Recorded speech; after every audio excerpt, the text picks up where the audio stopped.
আসসালামু আলাইকুম। সবাই ভালো আছেন না? আলহামদুলিল্লাহ। তো আমরা অনেকক্ষণ ধরে অনেক কথাবার্তা শুনছি। আমি একটি বিশেষ বিষয় নিয়ে কথা বলবো, একটা চিকিৎসা পদ্ধতি নিয়ে কথা বলবো। আর সেই চিকিৎসা পদ্ধতির নাম হচ্ছে স্টেম সেল নিউট্রিশন থেরাপি। কি থেরাপি? এটি একটি নতুন চিকিৎসা পদ্ধতি, যেটা allopath, homeo, Ayurvedic, Unani, herbal কোনো চিকিৎসা না। এটি সম্পূর্ণ নতুন একটি চিকিৎসা পদ্ধতি, যে চিকিৎসা পদ্ধতি আপনার সামনে উপস্থাপন করবে যে প্রাকৃতিক খাবার দাবারের মাধ্যমে আপনি কিভাবে রোগ মুক্তি পাবেন। কথাটা কি? রোগ মুক্তি। কেন কথাটার উপরে জোর দিলাম? এই কারণে এখনকার প্রচলিত ধারণা হচ্ছে খাবার দাবার খাবো, ভালো থাকবো। অসুখ বিসুখ হলে কি খাবারের কথা বলে না ডাক্তারের কথা বলে? তখন সকলে বলে আগে তাড়াতাড়ি ডাক্তার দেখাও, দেরি করা যাবে না। আজকে আমরা একটা নতুন চিকিৎসা পদ্ধতি নিয়ে কথা বলবো, যে চিকিৎসা পদ্ধতি আপনাকে বলবে খাবার দাবার খাবো, ভালো থাকবো, অসুখ বিসুখে আরো বেশি করে খাবো, মরতে যদি চাই ডাক্তারের কাছে যাবো। ভয় পেয়ে গেলেন নাকি? হ্যাঁ, বলে কি সারা জীবন শুনেছি অসুখ বিসুখ করে কার কাছে যেতে, এটাই তো নাকি? আর উনি বলছেন অসুখ বিসুখ হলে খাবার দাবার বেশি খাবেন, মরতে যদি চান। হ্যাঁ, আমি দায়িত্ব নিয়ে বলছি, আমাদের কোনো অসুখ বিসুখ ছিল না। আমাদের অসুখ বিসুখের সূত্রপাত ঘটেছে যখন আপনি ডাক্তারের কাছে গিয়েছিলেন। আমি এই বিষয়ের উপরে আপনাদের সামনে একটি প্রোগ্রাম উপস্থাপন করব। আমার প্রতিটি কথা একদম মেপে নেবেন যে আমি সঠিক বলেছি। এটা বোঝার জন্য কি দেখতে হবে? একটি প্রোগ্রাম দেখতে হবে। এখানে একটা প্রজেকশন দেওয়া আছে, কি লেখাটার নাম? Nature is life. এটাকে যদি বাংলা বলা হয় কি? প্রকৃতির জীবন। আরো যদি ছোট করে বলি, নেচার যদি না চায় আপনি আমি 5 সেকেন্ডের বেশি বাঁচতে পারবো না। পৃথিবীর সমস্ত ডাক্তার, হাসপাতাল, ক্লিনিক, প্রযুক্তি আপনাকে যদি ঘিরেও ধরে, আর এক নেচার যদি আপনার বিপক্ষে অবস্থান করে, বাঁচার কোন সুযোগ নেই। তাহলে ন্যাচারাল প্রোডাক্ট বলছি, আপনারা যে প্রোডাক্ট সম্পর্কে এতক্ষণ জেনেছেন, এটা একটা ন্যাচারাল প্রোডাক্ট। ন্যাচারাল প্রোডাক্ট দাবি করছে এটি রোগ ভালো করে, আর নেচার দাবি করে আমি না চাইলে তুমি বাঁচতে পারবে না। তাহলে কি ন্যাচারাল প্রোডাক্টের দাবিটা কি খুব বেশি? কথা বলেন, দাবি কি খুব বেশি? নেচার বলছে আমি না চাইলে তুমি বাঁচতে পারবে না, আর ন্যাচারাল প্রোডাক্ট বলছে রোগ ভালো হয়। দাবিটা বেশি নয়। আমরা অবশ্যই একটি প্রোগ্রামের মাধ্যমে সেটি আজকে প্রমাণ করব। এই প্রোগ্রামটি আমার নিজের তৈরি করা প্রোগ্রাম। যারা আমার সম্পর্কে বিস্তারিত তথ্য নিতে চান, just you go to Google, type doctor Shibendra Karmakar. Google আপনাকে বিস্তারিত তথ্য প্রদান করবে। গুগল আপনাকে একটা লিঙ্ক দেখাবে যে এই প্রোগ্রামটি আমেরিকার সেন্ট্রাল টেক্সাস কলেজ, তারা তাদের স্টুডেন্টদেরকে এই প্রোগ্রামটি পড়তে দিয়েছে। আমেরিকার সেন্ট্রাল টেক্সাস কলেজ এটা ইউএস আর্মি পরিচালিত কলেজ, বিশেষায়িত একটি কলেজ। আমি এই কথাটা কেন বলছি? এই কারণে বলছি যে আমেরিকাতে নন ডকুমেন্টারি, নন এভিডেন্স কোন বক্তব্য তারা গ্রহণ করে, সেটা চিকিৎসা সংক্রান্ত যদি হয় প্রশ্নই আসে না। তার কোন কবিরাজি কথা আপনার গ্রহণ করবে না। যেহেতু তারা এই বিষয়টি তাদের স্টুডেন্টদেরকে পড়তে দিয়েছে, তাতে আমাদের বলতে কোনো দ্বিধা নেই। আজকে আমরা প্রকৃতির ক্ষমতা, প্রকৃতির রোগ নিরাময় ক্ষমতা নিয়ে যে বক্তব্য উপস্থাপন করব, তাতে কোথাও কোনো ভুল, জোরে একটা হাত তালে যায়, কোথাও কোনো ভুল। এবং this is final speech on natural power. খেয়াল রাখতে হবে, আপনি কি শুনেছেন, আগে কি শুনেছেন, সব কথাগুলো আমার কথার সাথে মিলিয়ে দেখবেন, যদি আমার কথার সাথে মিলে যায় সেটি রাখবেন, যদি না মিলে সেটি কি করবেন, প্রত্যাহার করবেন। এখানে কোনো কম্পেয়ার আলোচনা চলবে না। আমি এর ভিতরে একটা আলোচনা করব, অলরেডি বলেছি, stance nutrition therapy. Stance nutrition therapy নিয়ে সারা বিশ্বে আপনারা, আমার কাছে একটু অনুরোধ রইল, আপনারা আলোচনা চলাকালীন মোবাইল সুইচ অফ করে রাখবেন, একটু কথা বলবেন না। কেন এই দাবিটা করছি, আমি একটা একাডেমিক ট্রেনিং নেই, এটা কিন্তু কোনো মোটিভেশনাল ট্রেনিং না। এই আলোচনাটা A to Z একটা একাডেমিক আলোচনা, খেয়াল রাখতে হবে।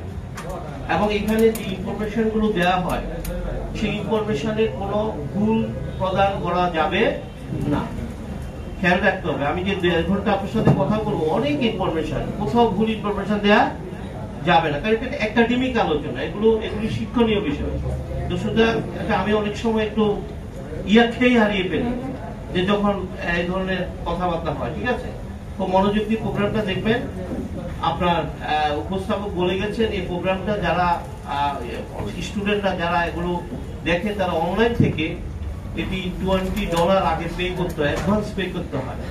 পে করার পরে তারা এই প্রোগ্রামটা দেখতে পায়। ঠিক আছে কথা? তো সুতরাং একটু গুরুত্ব দিয়ে প্রোগ্রামটা দেখবেন। যে কথাটা বলছিলাম যে আমরা আজকে যে বিষয়টি নিয়ে কথা বলবো সেটা হলো কি স্টেম সেল নিউট্রিশন থেরাপি। এটি নিয়ে যারা কাজ করে তাদেরকেও আপনি গুগলে সার্চ করলে পাবেন, সেখানে আমার নামটিও পাবেন। এই বিষয়ের উপরে আমার অনেকগুলো আর্টিকেল, প্রেজেন্টেশন আমেরিকার একটি জার্নালে ছাপা হয়েছে, একাডেমি এডু একটা জার্নাল রয়েছে, একটা প্ল্যাটফর্ম, যেখানে 40 মিলিয়ন গবেষণাপত্র রয়েছে। 17,000 ইউনিভার্সিটি এই লিঙ্কের সাথে যুক্ত, অর্থাৎ যারা গবেষণা নিয়ে কাজ করেন তারা এই প্ল্যাটফর্মটা ব্যবহার করেন। সেই হিসাবে সেখানে আমারও একটি প্ল্যাটফর্ম রয়েছে। তো আমরা জানেন যে এগুলির সাথে কেউ যুক্ত হলে সবাইটা দেখতে পায়। সেই হিসাবে পৃথিবীর 17,000 ইউনিভার্সিটি কিন্তু আমার এই লেখাগুলো তারা দেখতে পাচ্ছে, যারা ইন্টারেস্টেড পারসন। এটা কেন বলছি, 2022 সালে আমেরিকার হার্ভার্ড ইউনিভার্সিটি তাদের নার্সিং কোর্সে আমার স্টেম সেল নিউট্রিশন থেরাপি নামে যে মেইন আর্টিকেলটা ছিল এটি তাদের স্টুডেন্টদের জন্য পড়ার জন্য আপলোড করে দিয়েছে। একটা হাততালি পেতে ব্যর্থ নাকি? এই কারণে বলছি, হার্ভার্ড ইউনিভার্সিটি যখন কোনো প্রেজেন্টেশনকে, কোনো আর্টিকেলকে স্টুডেন্টদের জন্য সিলেক্ট করে, তাহলে আমাদের প্রেস, আমাদের বলতে কোনো দ্বিধা নেই। আজকে প্রকৃতির ক্ষমতা, প্রকৃতির রোগ নিরাময় ক্ষমতা নিয়ে আমরা যে বক্তব্য উপস্থাপন করব তাতে কোথাও কোনো ভুল নেই। কথা কি ক্লিয়ার? আলোচনা অনেক বড়, এই জন্য আমি কথা বারবার রিপিট করতে পারবো না, কিন্তু আপনাকে খুব মনোযোগী হতে হবে, কারণ এটা চমৎকার একটা আলোচনা। আপনি প্রতিটা লাইনের সাথে একটা লাইনের সম্পর্ক রয়েছে, এর জন্য আপনি মনোযোগী হবেন। মূল আলোচনাটা শুরুর আগে আমি দুটো কি পয়েন্ট ঠিক করে নেব যেটা নিয়ে আলোচনাটা চলবে। ফার্স্ট কি পয়েন্ট, আমরা এখন অসুস্থ হলে কার কাছে যাই? তিনি একজন ডাক্তার যিনি মিনিমাম MBBS পাস। অসুবিধা নেই, আমরা ডাক্তার কাছে গিয়েছি, ভবিষ্যতে যাব, এ বিষয়ে আমাদের কোনো অসুবিধা। কিন্তু আমরা একটা ভুল তথ্য আজকে থেকে সংশোধন করব। কি? ডাক্তাররা রোগীদেরকে তার প্রেসক্রিপশনে কি খেতে দেন? আমরা সকলে বলি যে ডাক্তার সাহেব আমাকে কিছু মেডিসিন খেতে দিয়েছেন, তাই তো বলি নাকি? আজকে থেকে এই তথ্যটি সংশোধন করতে হবে। কি? ডাক্তাররা কখনো রোগীকে মেডিসিন খেতে দেন না, তিনি খেতে দেন ড্রাগ। কি খেতে দেন? ড্রাগ এবং মেডিসিন এক জিনিস নয়। আমি আপনাদেরকে আবারও বলছি, আমি দায়িত্ব নিয়ে কথাগুলি বলছি, আমি যা বলছি তাতে কোথাও কোনো ভুল আজকে সংশোধন করে নেব। তাহলে এই যে রোগীরা দিনের পর দিন, বছর পর বছর দেশ বিদেশ ডাক্তার দেখিয়ে কি খাচ্ছে? কি খাচ্ছে? চিকিৎসা বিজ্ঞান বলেছে ড্রাগের কোন রোগ নিরাময়ের ক্ষমতা নেই।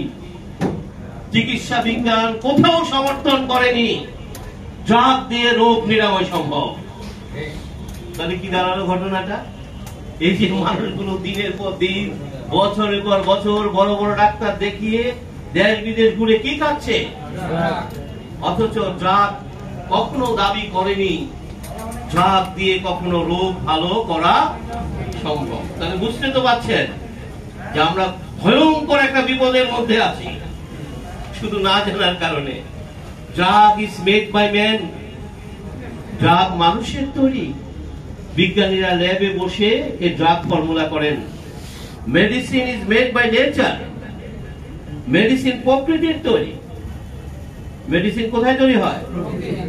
তো মানুষের ক্ষমতা বেশি না প্রকৃতির ক্ষমতা বেশি?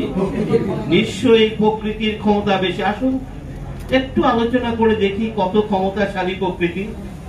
আপনার আমার এই দেহটি একটি ন্যাচারাল বডি নাকি? ঠিকই তো আছে নাকি? এটা একটা ন্যাচারাল বডি, প্রাকৃতিক দেহ। এই দেহে প্রতি সেকেন্ডে 37,000 বিলিয়ন কেমিক্যাল রিঅ্যাকশন সংঘটিত হয়। এই যে আমি কথা বলছি, আপনি বসে আছেন, আপনার হার্ট, কিডনি, লিভার, ব্রেন প্রত্যেকটি জায়গায় বিলিয়ন বিলিয়ন কাজ হচ্ছে। আর আমরা জানি যারা কিছুটা সায়েন্স পড়েছি যে প্রতিটি কাজের পেছনে থাকে একটা কেমিক্যাল রিঅ্যাকশন। Message clear? প্রতিটি কাজের পেছনে, আমি হাতের আঙুলটা নাড়ালাম, এর পেছনে কি? পেছনে একটা স্পেসিফিক কেমিক্যাল রিঅ্যাকশন কাজ করেছে। একটি নয়, লটস অফ কেমিক্যাল রিঅ্যাকশন কাজ করেছে শুধু এই সিগন্যালটার জন্য। তাহলে আমরা জানি কেমিক্যাল রিঅ্যাকশনের জন্য কেমিক্যাল এজেন্ট দরকার হয়, তা তো জানি নাকি? যেমন হাইড্রোজেন এবং অক্সিজেন বিক্রিয়া করে কি তৈরি করে? পানি। আচ্ছা, হাইড্রোজেনের ধর্ম, অক্সিজেনের ধর্ম, পানির ধর্ম কি এক নয়? ঠিক একই ভাবে আমার দেহ যে বিলিয়ন বিলিয়ন কেমিক্যাল রিঅ্যাকশন সংঘটিত করে, তা দিয়ে বিজ্ঞান বলছে আনুমানিক 6 কোটি নতুন ধরনের প্রোডাক্ট তৈরি হয়। বিজ্ঞানীরা সেই প্রোডাক্ট গুলোর নাম দিয়েছে প্রোটিন। কি নাম দিয়েছে? তাহলে আমরা আজকে যে জিনিসটা জানবো, আমার আপনার দেহটা পরিচালিত হয় প্রোটিন দিয়ে, আর প্রোটিন গুলো তৈরি হয় ক্রমাগত কেমিক্যাল রিঅ্যাকশনের মাধ্যমে। Message clear? ত্রুটি যেখানে, এই যে কেমিক্যাল রিঅ্যাকশন করার জন্য যে কেমিক্যাল এজেন্ট গুলো দরকার, এই কেমিক্যাল এজেন্ট গুলোর উৎপত্তি হচ্ছে নেচার। জোরে একটা হাততালি যায়, নেচার।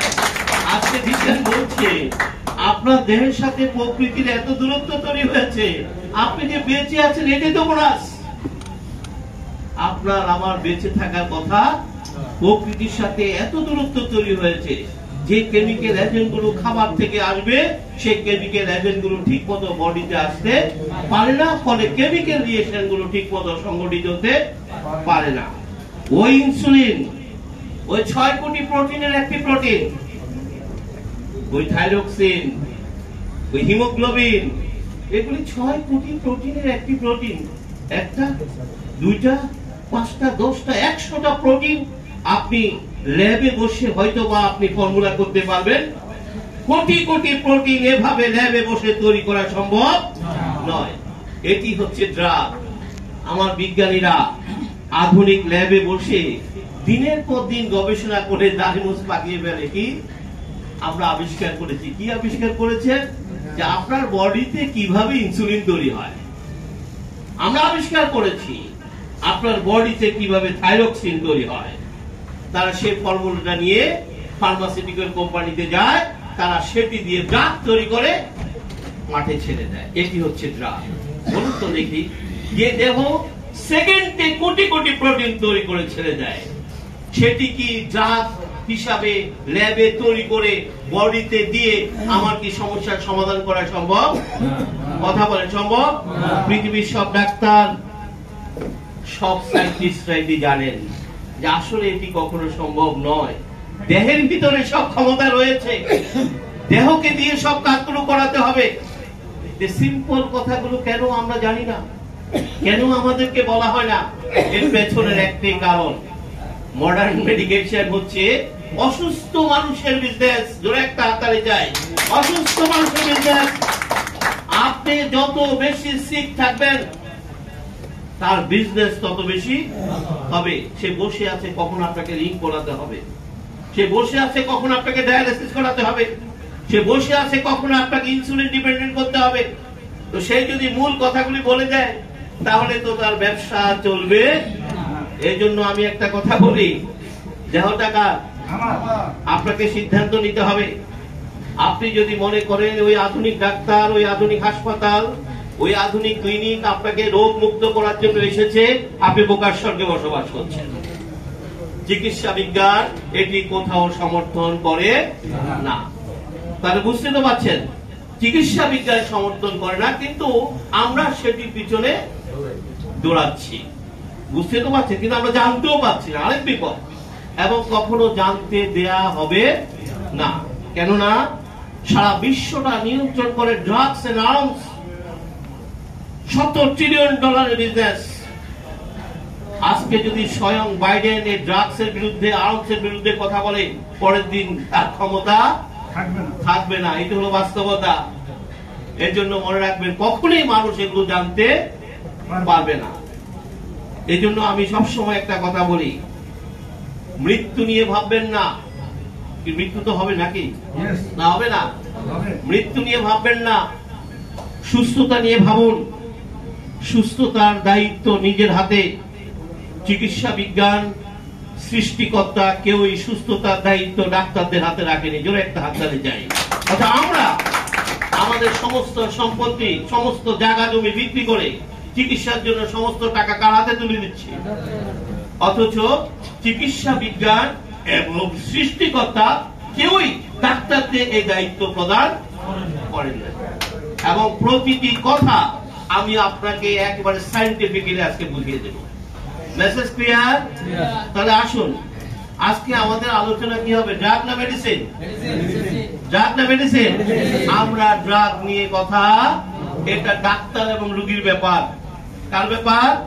ডাক্তার এবং রোগী। আপনি যদি অসুস্থ থাকতে চান, অবশ্যই আপনাকে ডাক্তার এবং ড্রাগের সংস্পর্শে থাকতে হবে। সাবধান, তাহলে বিপদ হয়ে যাবে। আর আপনি যদি আজকে থেকে সিদ্ধান্ত নেন আমি সুস্থ থাকতে চাই, তাহলে ডাক্তার এবং ড্রাগের কোনো প্রয়োজন নাই। মেসেজটা কি ক্লিয়ার? কি বলতে চাইছি? অসুস্থ থাকতে চাইলে কিন্তু সাবধান, তাহলে কিন্তু আপনি ছাড়লে বিপদ হয়ে যাবে। আর আপনি সিদ্ধান্ত নেন যে আমি সুস্থ থাকতে চাই, তাহলে ডাক্তার ড্রাগের কোনো প্রয়োজন নেই। তাহলে আসুন, সেকেন্ড কি পয়েন্ট, আমরা একটা চ্যালেঞ্জ ছুড়ে দিয়েছি।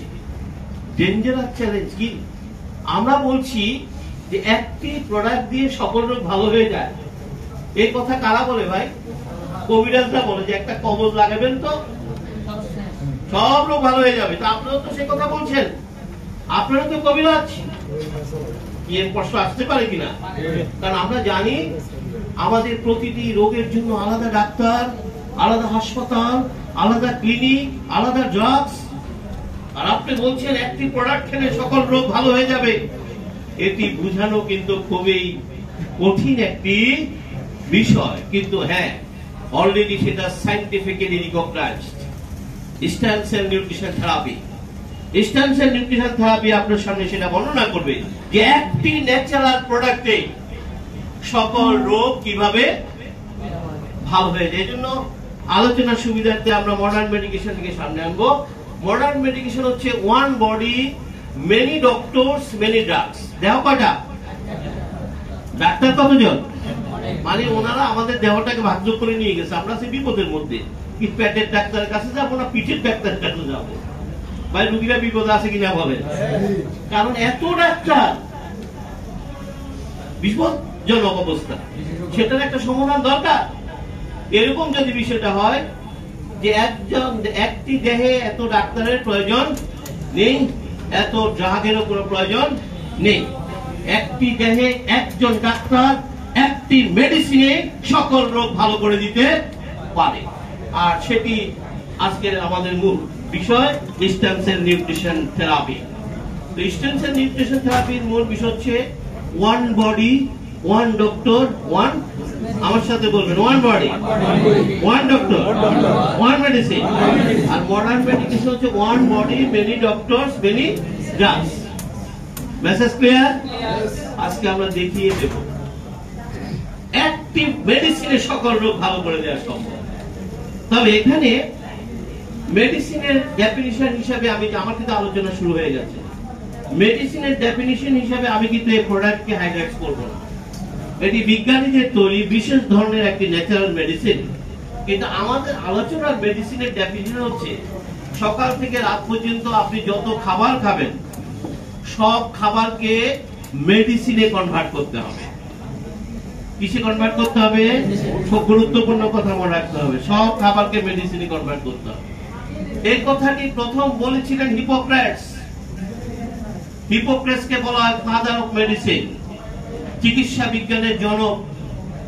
আজ থেকে 2500 বছর আগে প্রাচীন গ্রীসে তার জন্ম হয়েছিল। চিকিৎসা বিজ্ঞানে অবদানের জন্য তাকে বলা হয় ফাদার অফ মেডিসিন।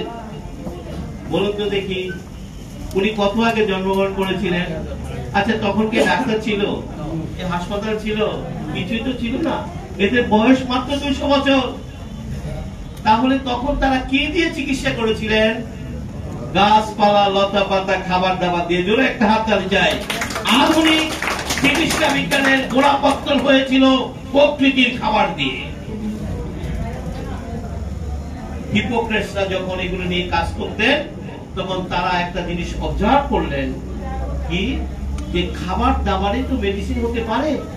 তার একটা জনপ্রিয় উদ্ধৃতি আছে, যে খাবার খেলে রোগ সারে সেই খাবারে আপনার দেহের জন্য মেডিসিন। কে বলছেন? Father of medicine. তিনি কিন্তু সকল চিকিৎসা বিদ্যার জনক, মনে রাখতে হবে। তো হিপোক্রেট যখন বলেছিলেন তখন কি আধুনিক বিজ্ঞান ছিল? আধুনিক কোন বিজ্ঞান ছিল এগুলিকে প্রমাণ করার জন্য, এগুলিকে বিশ্লেষণ করার জন্য কোন আমাদের আধুনিক কোন বিজ্ঞান ছিল না, কোন টুল ছিল না। কিন্তু আমাদের আজকের আলোচনা হবে সর্বাধুনিক বিজ্ঞানের আলোকে। বিজ্ঞান এই প্রাকৃতিক খাবারের ক্ষমতা নিয়ে কি বলেছে? আজ থেকে 2500 বছর আগে হিপোক্রেটস যে কথাগুলি বলেছিলেন আধুনিক বিজ্ঞান পুরোটাই সমর্থন করে। জোরে একটা হাত তালি। কিন্তু আবারও সে একই কথা, এটি কখনো আপনি জানতে পারবেন না। কারণ এগুলি যদি আপনি জেনে যান, আমরা যদি জেনে যাই, তাহলে বিশাল চিকিৎসা ব্যবসা একটা হুমকির মুখে পড়বে। এই জন্য কখনো এগুলিকে জানতে দেওয়া হয় না। এই জন্য আমি আবারও বলছি, দেহটা কার? জোরে বলবেন, দেহটা কার? সিদ্ধান্ত আপনাকে নিতে হবে, পরিষ্কার বাংলা। এই সিদ্ধান্ত যদি আপনি কারো হাতে ছেড়ে দেন, আপনি নিশ্চিত বিপদে পড়বেন। তাহলে আমরা কি রেডি আলোচনাটা শোনার জন্য? তাহলে খুব মনোযোগ দিয়ে আলোচনাটা দেখবেন। আমি চ্যালেঞ্জ দিয়ে বলছি, এখানে আপনারা সবাই যদি অ্যাসোসিয়েট ডক্টর হতেন, বা আপনাদের আত্মীয় স্বজন, বন্ধু বান্ধব, ছেলে পুলে অনেকে বড় বড় ডাক্তার আছেন, আমি চ্যালেঞ্জ দিয়ে বলছি, আমার একটি কথার দাড়ি কমা ভুল ধরার সুযোগ নেই। জোরে একটা হাত তালি চাই। দাড়ি কমা ভুল ধরতে পারবে? অসুবিধা আছে? কথা বলে অসুবিধা আছে? আমি ধরে নিচ্ছি আপনারা সবাই অ্যাসোসিয়েট ডক্টর, আর আমি চ্যালেঞ্জ ছড়ে দিলাম, আমার কথায় আপনি দাড়ি কমা ভুল ধরতে কি অসুবিধা আছে? তাহলে খুব মনোযোগ দিয়ে প্রোগ্রামটা দেখবেন। তাহলে আমাদের এই ন্যাচারাল মেডিসিন কোথায় কাজ করবে? Life cell therapy. একটু মনোযোগী রাখবেন, আমি 1 ঘন্টার মধ্যে প্রোগ্রামটা শেষ করে দেব। দেখবেন আপনি যত আগাবেন, দেখবেন হাই হাই আমার তো কোনো রোগ নাই, আমাকে তো রোগী মানে রাখা হয়েছে। আপনি নিজেই বুঝে যাবেন, ক্লিয়ার হয়ে যাবে। Life cell therapy, cell health management with natural way. What is life cell therapy? Cell life therapy helps to repair and regenerate human body cell and therefore enhance immunity. এখানে বলছে সেল মানে কোষ, বলছে কোষকে যদি repair করা যায়, regenerate করা যায়, তাহলে আপনার ইমিউনিটি বাড়বে। ইমিউনিটি বাড়বে। ইমিউনিটি মানে কি? রোগ প্রতিরোধ ক্ষমতা বাড়বে। ইমিউনিটি শব্দটা এসেছে মূলত ইমিউনোলজি থেকে। যারা মেডিকেল স্টুডেন্ট, পৃথিবীর সকল মেডিকেল স্টুডেন্টের কথা বলছি, তারা যখন প্রথম মেডিকেল পড়তে যায়, তাদেরকে অনেকগুলো সাবজেক্টের মধ্যে একটা সাবজেক্ট পড়তে হয়েছে ইমিউনোলজি, রোগ প্রতিরোধ বিজ্ঞান। সব ডাক্তারদেরকে এটা পড়তে হয়েছে। আচ্ছা বলুন তো দেখি, তাহলে সব ডাক্তার কি জানে না ইমিউনিটি কি? জানে তো নাকি? কথা বলেন। সব ডাক্তাররা জানে না? উনি জানেন না, শুধু ওনাকে পাশও করতে হয়েছে পরীক্ষা দিয়ে। আসুন আমরা একটু জানি, অসুবিধা আছে? আসুন আমরা একটু জানি ইমিউনিটিটা কি। ইমিউনিটিটা হচ্ছে প্রত্যেক মানুষের দেহের একটা biological system, given by God, সৃষ্টিকর্তা প্রদত্ত একটি সিস্টেম, যে সিস্টেমের কাজ হচ্ছে প্রতি মুহূর্তে আপনার আমার দেহটাকে সকল ধরনের রোগ জীবাণুর হাত থেকে রক্ষা করা। আমি কিন্তু রোগ থেকে বলি না, কি থেকে বলেছি? ইয়েস, আমি কিন্তু রোগ থেকে বলি না, বলছি রোগ জীবাণু থেকে রক্ষা করা। সৃষ্টিকর্তা এই রহস্য জানতেন যে মানুষ জীবাণুর মহাসমুদ্রে বসবাস করে, আপনার চারিপাশে বিলিয়ন ট্রিলিয়ন জীবাণু ঘুরে বেড়ায়। আপনার স্কিনের প্রতি বর্গ সেন্টিমিটার জায়গায় 10,000 ব্যাকটেরিয়া রয়েছে। আপনার পাকস্থলীতে 100 ট্রিলিয়ন ব্যাকটেরিয়া রয়েছে। 280 ট্রিলিয়ন ভাইরাস রয়েছে, প্রোটোজোয়া, মেটোজোয়া, ফাঙ্গাস। আপনাকে যদি অনুবীক্ষণ যন্ত্র নিচে রাখা হয়, জীবাণু ছাড়া কিছু দেখা যাবে না। তো ভাই, এই যে ঘরের ভিতরে, দেহের ভিতরে, বাইরে এত বিলিয়ন ট্রিলিয়ন জীবাণু নিয়ে আমরা সকলে বসে আছি, আমরা কি সকলে অসুস্থ? আমরা সকলে অসুস্থ না। সৃষ্টিকর্তা এর রহস্য জানতেন, তাই তিনি প্রত্যেক মানুষের দেহের ভিতরে একটা সিস্টেম দিয়ে রেখেছেন। This system is called immunity. ইমিউনিটির অর্থ হচ্ছে জীবাণু এবং আপনার আমার দেহ পাশাপাশি থাকবে, কিন্তু জীবাণুরা আপনাকে আক্রমণ করতে পারবে না যদি আপনার ইমিউনিটি শক্তিশালী থাকে। জোরে একটা হাত দাঁড়িয়ে যায়। পৃথিবীর সমস্ত ডাক্তাররা চিকিৎসা বিজ্ঞানের এই মৌলিক সত্যটিকে রোগীদের কাছে ধামা চাপা দিয়ে রাখেন। কেন? কারণ তিনি যখন ইমিউনোলজি নিয়ে পড়তে গিয়েছেন, তিনি আরো কিছু বিষয় জেনে গেছেন। সেটি কি? তিনি জেনে গেছেন ইমিউনিটি ঠিক রাখার দায়িত্ব কোন ডাক্তারের হাতে রাখা হয়নি। ইমিউনিটি ঠিক রাখার দায়িত্ব শুধুমাত্র প্রকৃতির হাতে। জোরে একটা হাত দাঁড়িয়ে যায়। বলুন তো দেখি, সকল রোগের পেছনের কারণ হচ্ছে জীবাণুর আক্রমণ। আজকে কথাগুলি ভালো রেখে জেনে রাখেন, সকল রোগের পেছনের কারণ কি? কোন একটা ফাঙ্গাস, কোন একটা ভাইরাস, কোন একটা প্রোটোজোয়া, অসংখ্য বিলিয়ন ট্রিলিয়ন জীবাণু আছে। কোন জীবাণু কিভাবে আপনাকে অ্যাটাক করে বলবে আপনার সেটা বের করা সম্ভব। এই জন্য তো সৃষ্টিকর্তা আপনার বডিতে একটা সিস্টেম দিয়ে রেখেছেন। তুমি ওই সিস্টেমটাকে স্ট্রং রাখো, জীবাণু তোমাকে আক্রমণ করতে পারবে না। তাহলে এই ইমিউনিটি ঠিক রাখার দায়িত্ব কি ডাক্তারের হাতে না নেচার হাতে? কথা কি বুঝতে পেরেছেন? যে আজকে শুধু ইমিউনিটির কথা যদি আমার চিকিৎসা ব্যবসায়ীরা বলতো, মানুষ কিন্তু 95% ডিজিজ থেকে মুক্ত হয়ে যেত। কিন্তু তারা কি সেটি বলে? বলে না, বরং গেলে কি হয় আসুন আমরা একটু দেখি। আচ্ছা, তাহলে কি দাঁড়ালো? সেল। কার ইমিউনিটি বাড়াতে হবে? কার ইমিউনিটি? তাহলে আসুন আমরা একটু দেখি সেলটা কি। যার ইমিউনিটি ঠিক থাকলে আপনি কোনো রোগে আক্রান্ত হবেন না। Cell study like our body comprises of 100 trillion of cells. As like as bricks, একটা বিশাল বিল্ডিং যেভাবে ইটের পর ইটের গাঁথুনি দিয়ে তৈরি হয়, ঠিক আপনার আমার দেহ ক্ষুদ্র ক্ষুদ্র কি দিয়ে তৈরি হয়েছে? সেল দিয়ে তৈরি হয়েছে। প্রতিটি সেল টাইনি লাইফ, ক্ষুদ্র জীবন। তাহলে আমরা কি বলতে পারি আমাদের এই দেহটি 100 ট্রিলিয়ন জীবনের একটি ইউনিট? বললে কি ভুল হবে? তাহলে আমার হার্ট কি দিয়ে তৈরি? কিডনি কি দিয়ে তৈরি? লিভার কি দিয়ে তৈরি? Everything comprises of cell. তাহলে বডিতে যদি কোনো ঝামেলা হয়, তাহলে ঝামেলাটা কোথায় হয়েছে? ট্রিটমেন্টটা কোথায় নিতে হবে? পৃথিবীর সমস্ত মেডিকেল স্টুডেন্টরা যখন তার মেডিকেল পড়তে গিয়েছেন, প্রথম যে শব্দটির সাথে তার পরিচিতি ঘটেছিল সেটি কি? শিশু যেভাবে সরাসরি এক অক্ষ দিয়ে তার পড়ালেখা শুরু করে, তিনি কিন্তু সেল দিয়ে শুরু করেছেন। সেল বায়োলজি নিয়ে তিনি পড়তে গিয়ে চিকিৎসা বিজ্ঞানের যে মহাসত্যটি জেনে গেছেন, কোষের চিকিৎসার দায়িত্ব কোন ডাক্তারদের হাতে দেওয়া হয়নি। জোরে একটা হাতে চাই, পৃথিবীর সব ডাক্তাররা কি জানে? কোষের চিকিৎসার দায়িত্ব কার হাতে দেওয়া হয়নি? কোষের চিকিৎসা করবেন নেচার, প্রকৃতি। তাহলে বলুন তো দেখি, আমি একটা ডাক্তারের কাছে গিয়েছি, তিনি কিসের ডাক্তার? হার্টের অনেক বড় ডাক্তার, রাইট? কি কথা, আমার কথা বুঝা যাচ্ছে? উনি কিডনি অনেক বড় বড় ডিগ্রি, উনি সর্বনাশ। হ্যাঁ, উনি লিভারের অনেক বড় ডাক্তার, উনি চোখের অনেক বড় ডাক্তার। আমার সমস্যা কি লিভারে না লিভারে করছে? আমার সমস্যা চোখে না চোখের করছে? আমার সমস্যা কিডনি না কিডনি করছে? এবার আপনি বলুন, আসলে কি চিকিৎসাটা কি ঠিক মতো হয়েছে কিনা? এটা সবচেয়ে বড় প্রমাণ আপনার নিজের হাতে। এই যে এত আধুনিক ডাক্তার, এত আধুনিক হাসপাতাল, এত আধুনিক প্রযুক্তি, রোগ শোক বাড়ছে না কমছে? আর বেশি কি আলোচনার দরকার আছে?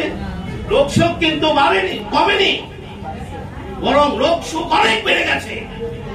উত্তরটা এখানে, উনি তো হার্টের অনেক বড় ডাক্তার, কিন্তু আমার সমস্যা কিন্তু হার্টে নয়। কোথায়? তাহলে ট্রিটমেন্টটা কোথায় দিতে হবে? আসুন, কথাগুলি বোঝা যাচ্ছে কি বলছি? আমরা রোগের অ্যান্টি কিভাবে দিই? আপনি প্রথমে কিন্তু রোগী ছিলেন না, রোগের অ্যান্টি দিয়েছেন, নাম লেখাচ্ছেন, কিভাবে জানেন?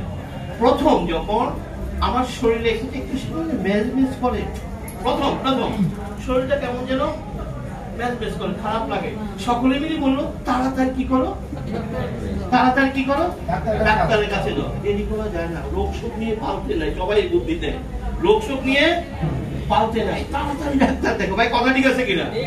এবং জোর করে ধরে সবাই ডাক্তারের কাছে পাঠায়। আর আমরা কিন্তু একটা কথা বলছি, মরতে যদি চান, বুঝছেন তো ঘটনাটা? মানে সবাই এত ভালোবাসে, জোর করে ধরে মৃত্যুর দিকে পাঠিয়ে দেয়, মানে এমন ভালোবাসে।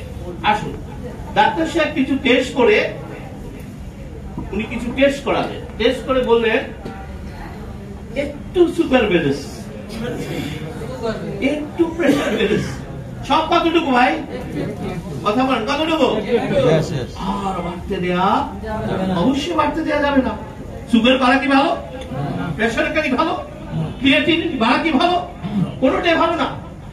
তিনি কিন্তু আপনাকে সতর্ক করে বলে দিলেন কি, আমি আপনাকে কিছু মেডিসিন খেতে দিলাম এবং সেগুলো চলবে। এই দুটো ভুল ইনফরমেশন আপনাকে রোগের অ্যান্টি দিয়ে দিয়েছে। জোরে তাড়াতাড়ি যাই, অ্যান্টি দিয়ে দিয়েছে। কেন? আচ্ছা, উনি কি আমাকে মেডিসিন খেতে দিয়েছেন না ড্রাগ খেতে দিয়েছেন? কথা কি ক্লিয়ার? তিনি কি জানেন না যে ড্রাগ দিয়ে কখনো রোগ নিরাময় সম্ভব নয়? তিনি জানেন, কিন্তু তিনি কি লিখে দিলেন? লিখেছেন ড্রাগ, বলার সময় কি বললেন? আমি আপনাকে মেডিসিন দিলাম, এগুলো চলবে। ড্রাগ নিয়ে তিনি যে বইটি পড়েছেন, পৃথিবীর সব ডাক্তাররা যে বইটি পড়েছে ড্রাগ নিয়ে, সেই বইটির নাম হচ্ছে ফার্মাকোলজি, ওষুধ বিজ্ঞান। সেখানে স্পষ্ট লেখা আছে কোন ড্রাগ 15 দিনের বেশি খাওয়া যাবে। কতদিন?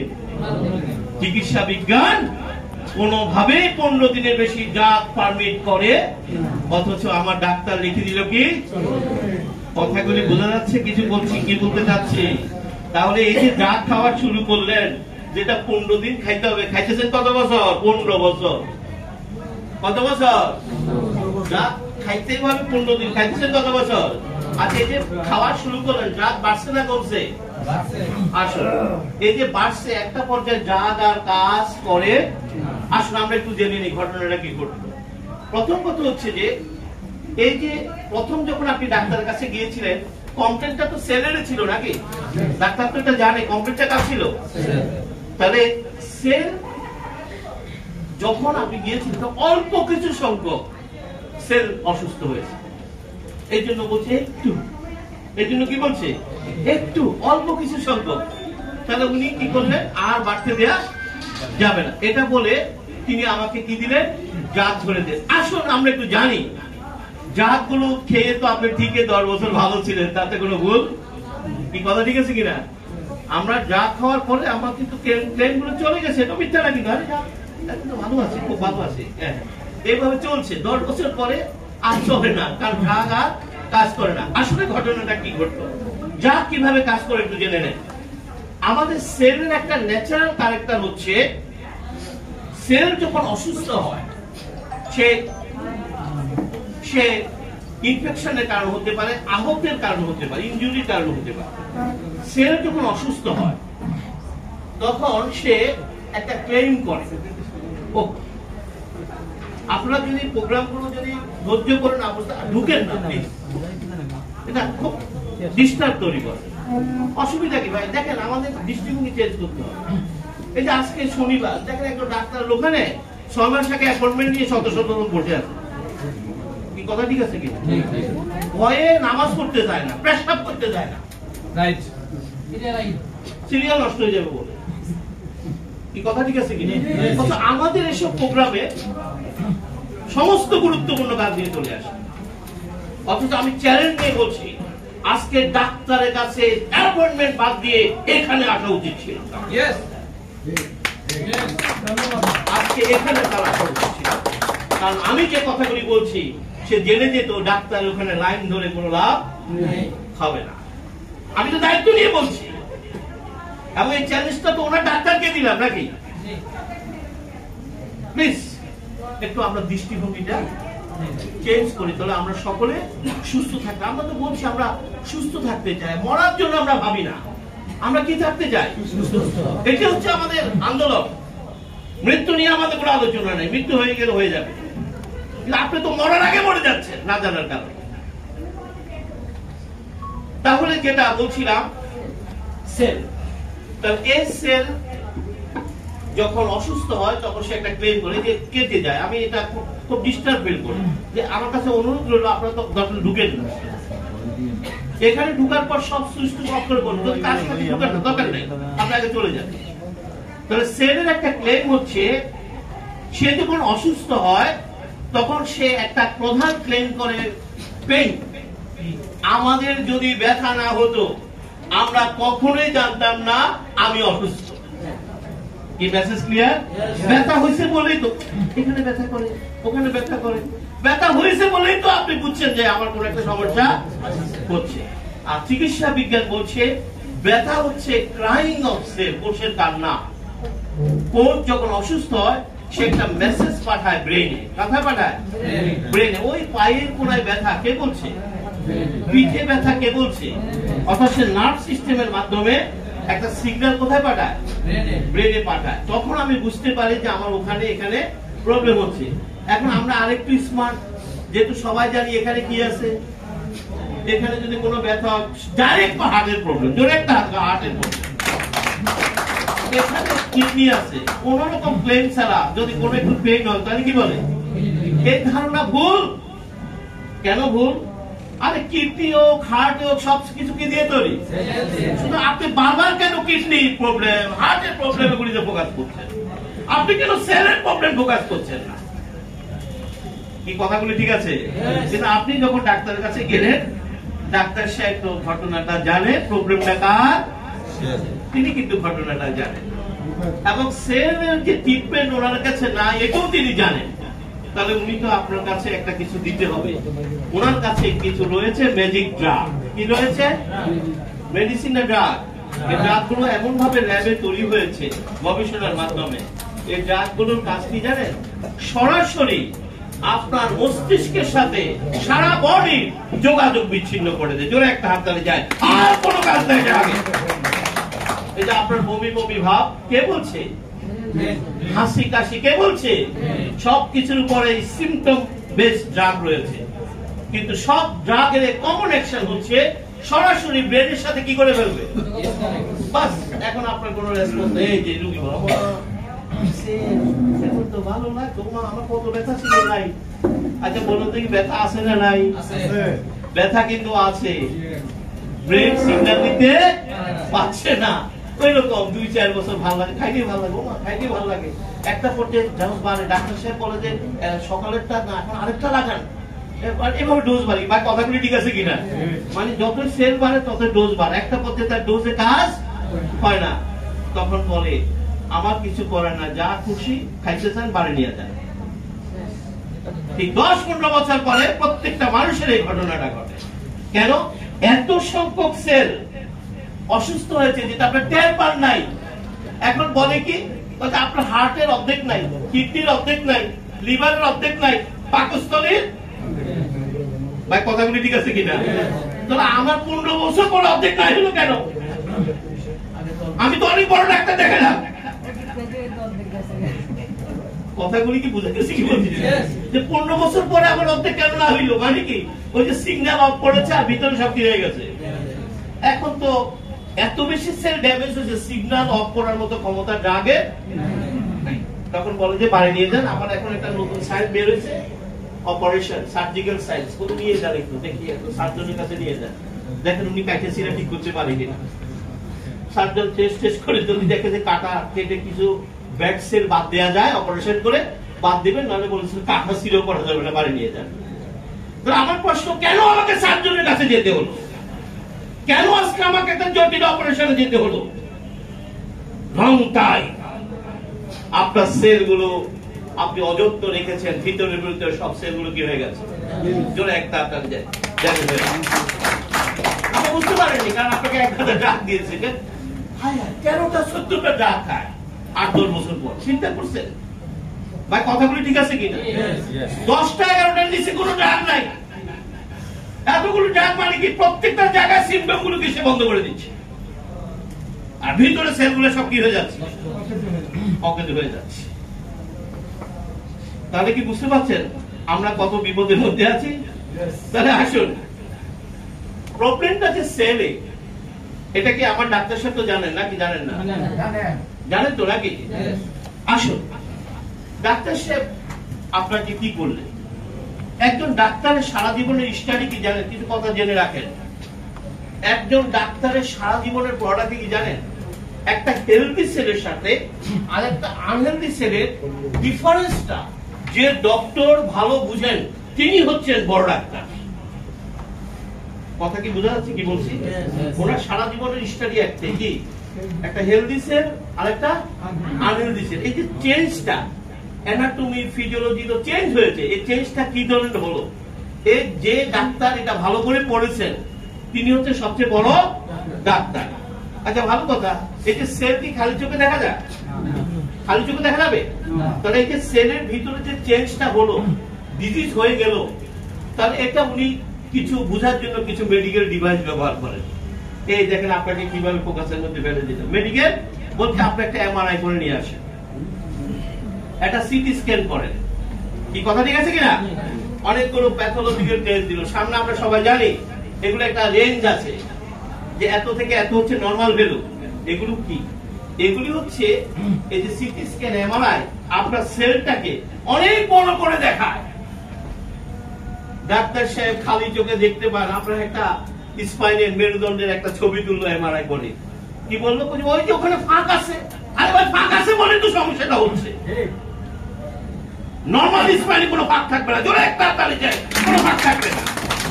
হাড্ডিটা ঠেসে ধরেছে, ওই যে দেখেন হাড্ডিটা ঠেসে হয়েছে, আর ঠেসে ধরছে বলে তো সমস্যাটা হচ্ছে। নরমাল স্পাইন ঠেসে ধরবে, তো এগুলো প্রবলেমটা কার প্রবলেম? কথা বলেন, কার প্রবলেম? উনি আপনাকে একটা ছবি তুলে দেখিয়ে দিলেন, আপনি তো দেখছেন কত বড় ডাক্তার, আমার রোগটা ধরে বেঁধেছে। স্যার এক মিনিট, আদা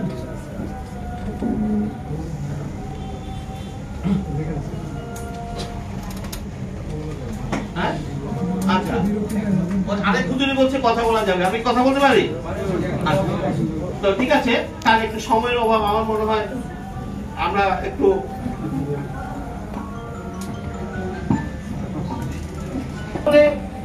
উনি কিছু টেস্ট করে বললেন, প্যাথোলজিক্যাল টেস্ট করলেন। এগুলো কি? আমার হেলদি সেল কিছু এনজাইম, হরমোন, অ্যান্টিবডি এগুলো ছাড়বে, এবং সেটা একটা নরমাল রেঞ্জ আছে। হেলদি সেল এর রেঞ্জের বাইরে ছাড়বে না, এই জন্য অনেকগুলো টেস্ট দেন।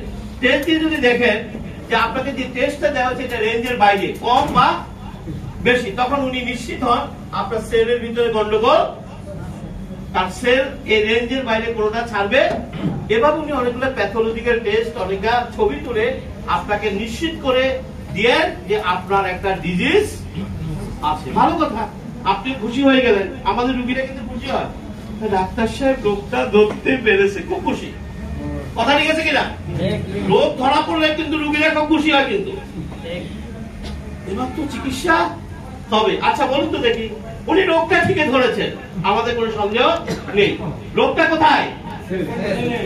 আচ্ছা, আমরা তখন যা জেনেছি, কোষের চিকিৎসার দায়িত্ব কি ওনার হাতে আছে? তো লাভ হলো কি? রোগ ধরেছেন, এটা ঠিক আছে, উনি ডিভাইস দিয়ে কিন্তু সমাধানটা কি উনি দিতে পারবেন না। উনি যেটা করবেন, যেহেতু সেল অসুস্থ, সে কিছু কমপ্লেন করবে, ওই রাত দিয়ে ব্রেকতে ঘুমাই থাকেন, আমি আপনাকে কিছু কাজগুলো খাইতে থাকতে দেখা যায়। এটি সত্য। 5-7 দিন 10 দিন ড্রাগ খাওয়ার পরে আমরা অনেকে সুস্থ হয়ে যাই, এটাও কিন্তু মিথ্যা নয়। কিন্তু কাজটি যে ড্রাগে করেছে সেটাও কিন্তু সঠিক না। আজকে আমরা সেই গোমরগুলো ফাঁস করে দেব, ঘটনাটা কিভাবে ঘটলো। Message clear? অপেক্ষা করেন, সব জানতে পারবেন। তাহলে আমরা পেয়ে গেছি সেল। তাহলে সেল তো খালি চোখে দেখা যায় না, নাকি? আমার কথা কি বোঝা যাচ্ছে? হ্যাঁ, এটা অনেক বড় ডিসকাশন। আমি আপনার সামনে খুব ইজিলি কথাগুলি বলছি, কিন্তু এগুলো অর্জন করার জন্য আমাকে প্রচুর পড়ালেখা করতে হয়েছে। এখনো আমি 500 ঘন্টা পড়ালেখা করি, 8টা ডক্টরেট করেছি ভাই, ঠিক আছে কথাটা? 8টা ডক্টরেট করেছি, এবং আমার একটা অনারারি ডক্টরেট আছে আমেরিকা থেকে, যারা শুধু আমার প্রেজেন্টেশন গুলো দেখে তাকে আমার অনারারি ডক্টরেট দিয়েছে।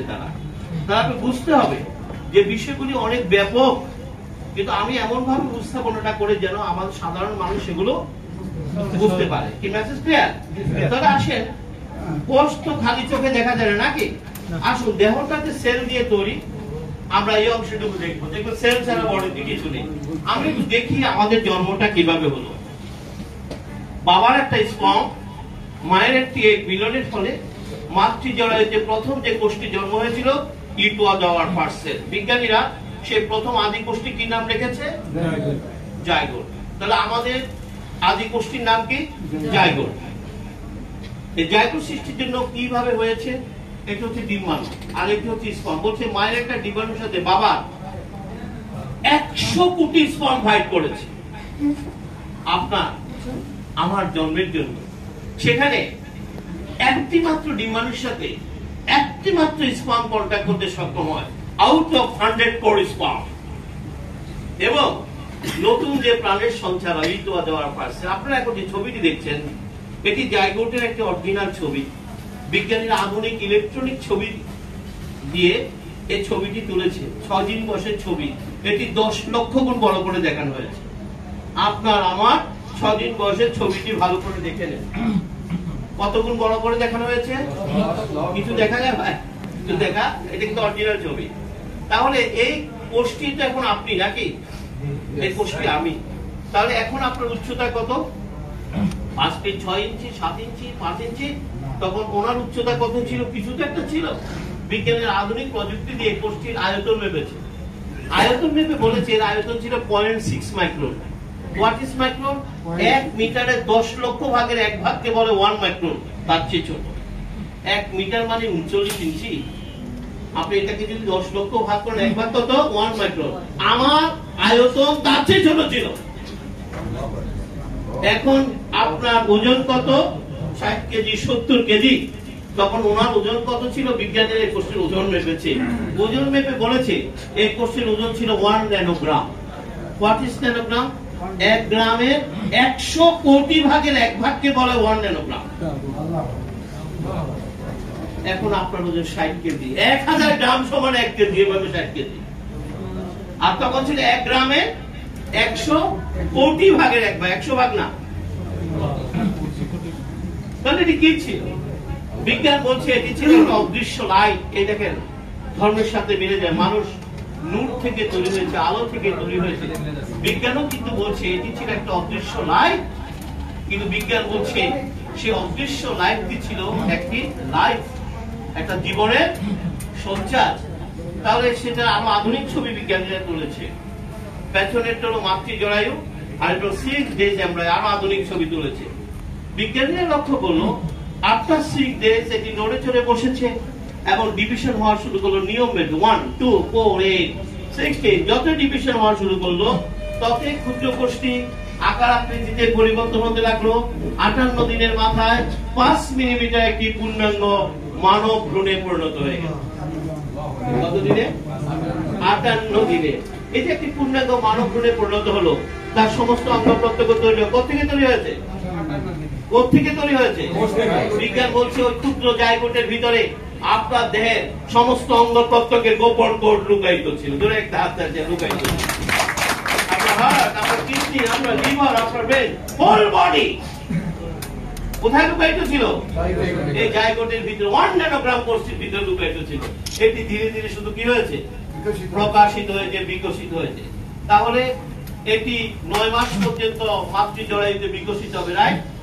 9 মাস পরে শিশুর জন্ম হবে, ধীরে ধীরে গ্রোন আপ হবে, তরুণে পরিণত হবে, যুবকে পরিণত হবে, প্রৌঢ়ে পরিণত হবে, বার্ধক্যে পরিণত হবে। এই কোষটির মৃত্যু ঘটবে। জন্ম থেকে মৃত্যু পর্যন্ত আমাদের দেহে যদি কোনো রোগ হয়, রোগটি কোথায় হয়েছে? কথা বলে, রোগটি কোথায় হয়েছে? রোগটি কিন্তু জায়গাটি হয়েছে। আর চিকিৎসা বিজ্ঞান বলছে জন্ম থেকে মৃত্যু পর্যন্ত আমরা যদি শুধু একটি কোষের নার্সিং করতে পারি, আপনার আমার বডিতে কোনো রোগ হবে না। জোরে একটা হাত তালে যে হবে, বলবে ডাক্তার সাহেব এসব রহস্য বলবে? এত দরকার কি? শুধু কোষের যত্ন নেন। আপনার যে বয়সে হোক তার যত্ন নিতে হবে। আপনি শিশু, তার যত্ন নিতে হবে। আপনি তরুণ, তার যত্ন নিতে হবে। আলোচনা তো শেষ।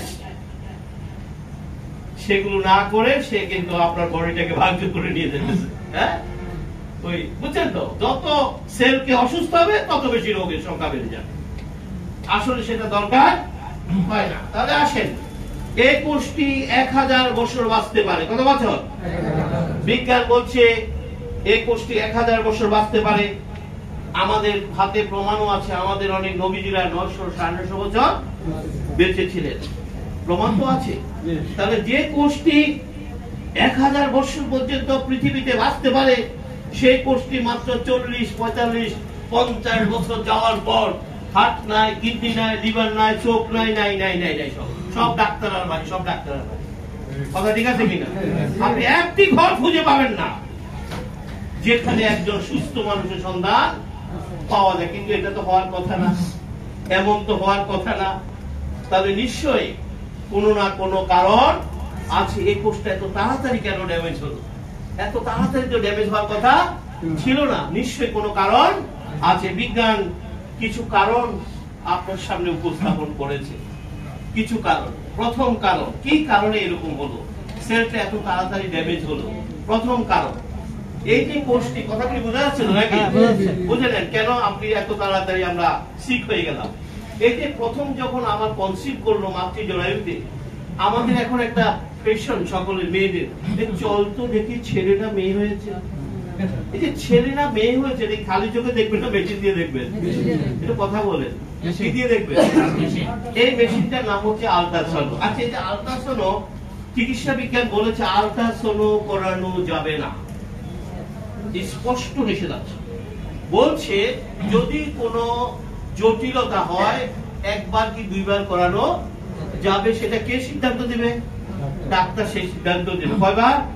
একবার। যদি কোনো জটিলতা হয়, না হলে আল্ট্রাসাউন্ড করানো যাবে না। আসুন, চিকিৎসা বিজ্ঞান কেন আল্ট্রাসাউন্ড করতে নিষেধ করেছে আমরা অলরেডি জেনে গেছি। এই কোষটি যখন মাতৃ জরায়ুতে এগ এবং শুক্রাণুর মিলনে যখন এটি তৈরি হয়, তখন সেখানে একটা কেমিক্যাল রিঅ্যাকশনের সূত্রপাত ঘটেছে। কিসের সূত্রপাত ঘটেছে?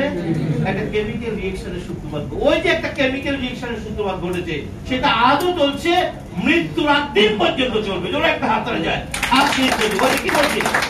37,000 বিলিয়ন কেমিক্যাল রিঅ্যাকশন ওই দিন শুরু হয়ে গেছে, এই কেমিক্যাল রিঅ্যাকশন। তাহলে বিজ্ঞান বলছে কেন এটা করানো যাবে না? আমরা যারা সায়েন্স পড়েছি, কেমিস্ট্রি পড়েছি, যে কোনো কেমিক্যাল রিঅ্যাকশন চেঞ্জ হয়ে যেতে পারে। আপনি যদি সেখানে সাউন্ড দেন, আপনি যদি সেখানে হিট দেন, আপনি যদি সেখানে অন্য কোনো ক্যাটালিস্ট অ্যাড করেন, কেমিক্যাল রিঅ্যাকশনে কি হতে পারে? পরিবর্তন হতে পারে। খেয়াল রাখতে হবে। তাহলে পরিবর্তন হওয়া মানে সেখানে নতুন একটা প্রোডাক্ট তৈরি হয়ে যাবে। এই যে আপনি বলছেন এই 6 দিন বয়সের বা 15 দিন বয়সের এই এমব্রায়ো, এটি এত বেশি সেনসিটিভ, সে তখন আপনার অঙ্গ প্রত্যঙ্গ তৈরির কাজে ব্যস্ত থাকে। কথাটা ক্লিয়ার? পুরাটি কেমিক্যাল রিঅ্যাকশন, অঙ্গ প্রত্যঙ্গ তৈরির কাজে ব্যস্ত থাকে। আপনি এটাকে কি বললেন? দেখি ছেলে না মেয়ে হয়েছে, মানলেন। তো এই যে মানলেন কি? আসলে আল্ট্রাসাউন্ডটা কি? আল্ট্রাসাউন্ড হচ্ছে high frequency sound. High frequency sound, এই সাউন্ডের একটা ধর্ম হচ্ছে এটি কোথাও বাধা প্রাপ্ত হলে সেটি আবার কি করে? ব্যাক করে। বিজ্ঞানীরা ওই ব্যাক করা সাউন্ডটিকে ইলেকট্রিক সিগন্যালে কনভার্ট করে ছবি তুলে ফেলে। এই আল্ট্রাসোনো প্রযুক্তিটা মূলত আবিষ্কার হয়েছে ভূপৃষ্ঠের অভ্যন্তরে জরিপ চালানোর জন্য। তারা হাই ফ্রিকোয়েন্সি সাউন্ড দিয়ে দেখে পৃথিবীর অভ্যন্তরে কোথায় কি আছে, সমুদ্রের অভ্যন্তরে কোথায় কি আছে। এটা প্যাট দেখার জন্য আবিষ্কার হয়নি, এটা ছিল মাল প্র্যাকটিস, ব্যাড প্র্যাকটিস। প্যাট দেখার জন্য এটা আবিষ্কার হয়নি, এখানে এটাকে সাউন্ড দিয়ে এটা দেখার জন্য আবিষ্কার হয়নি। ঠিক আছে, ভালো কথা। তাহলে সাউন্ডটা যখন আপনি দিলেন সেখানে একটা কেমিক্যাল অল্টারেশন ঘটে গেছে, আর তার ফলশ্রুতিতে জন্ম নিচ্ছে অটিজম শিশু। এই যে আজকে এত অটিজম শিশু জন্ম হচ্ছে, কি ভাই কথা ঠিক আছে কিনা? এর মেইন কারণ কিন্তু এই যে বারবার পাইলে তো প্যাকের সাথে আল্ট্রাসাউন্ড বাঁধে রাখে মেয়েরা। এই কথা ঠিক আছে কিনা? কদিন পর পরে দেখে বাচ্চাটা একটু কেন আছে, একটু দেখিয়ে আসি তো। কথাগুলি কি বোঝা গেছে? চিকিৎসা বিজ্ঞান বলেছে আল্ট্রাসাউন্ড করানো এই নিয়ম কি আমরা মানি? মানি না। ডাক্তাররা মানে না, বুঝছেন তো? এটা না বলে বললাম, এগুলি বেশি বলার দরকার নেই, যে তারাও মানে না। কারণ মানলে তো বুঝছেন তো পকেট খালি হয়ে যাবে। সুতরাং আপনার একটা অটিজম শিশু পরিবারের লাইবিলিটি, রাষ্ট্রের লাইবিলিটি, সমাজের লাইবিলিটি, সে কখনো সুস্থ জীবন পাবে না। এই ক্ষতিটা কে করলো? আপনি করেছেন, আপনার অতিরিক্ত আবেগ ক্ষতিটা করেছে।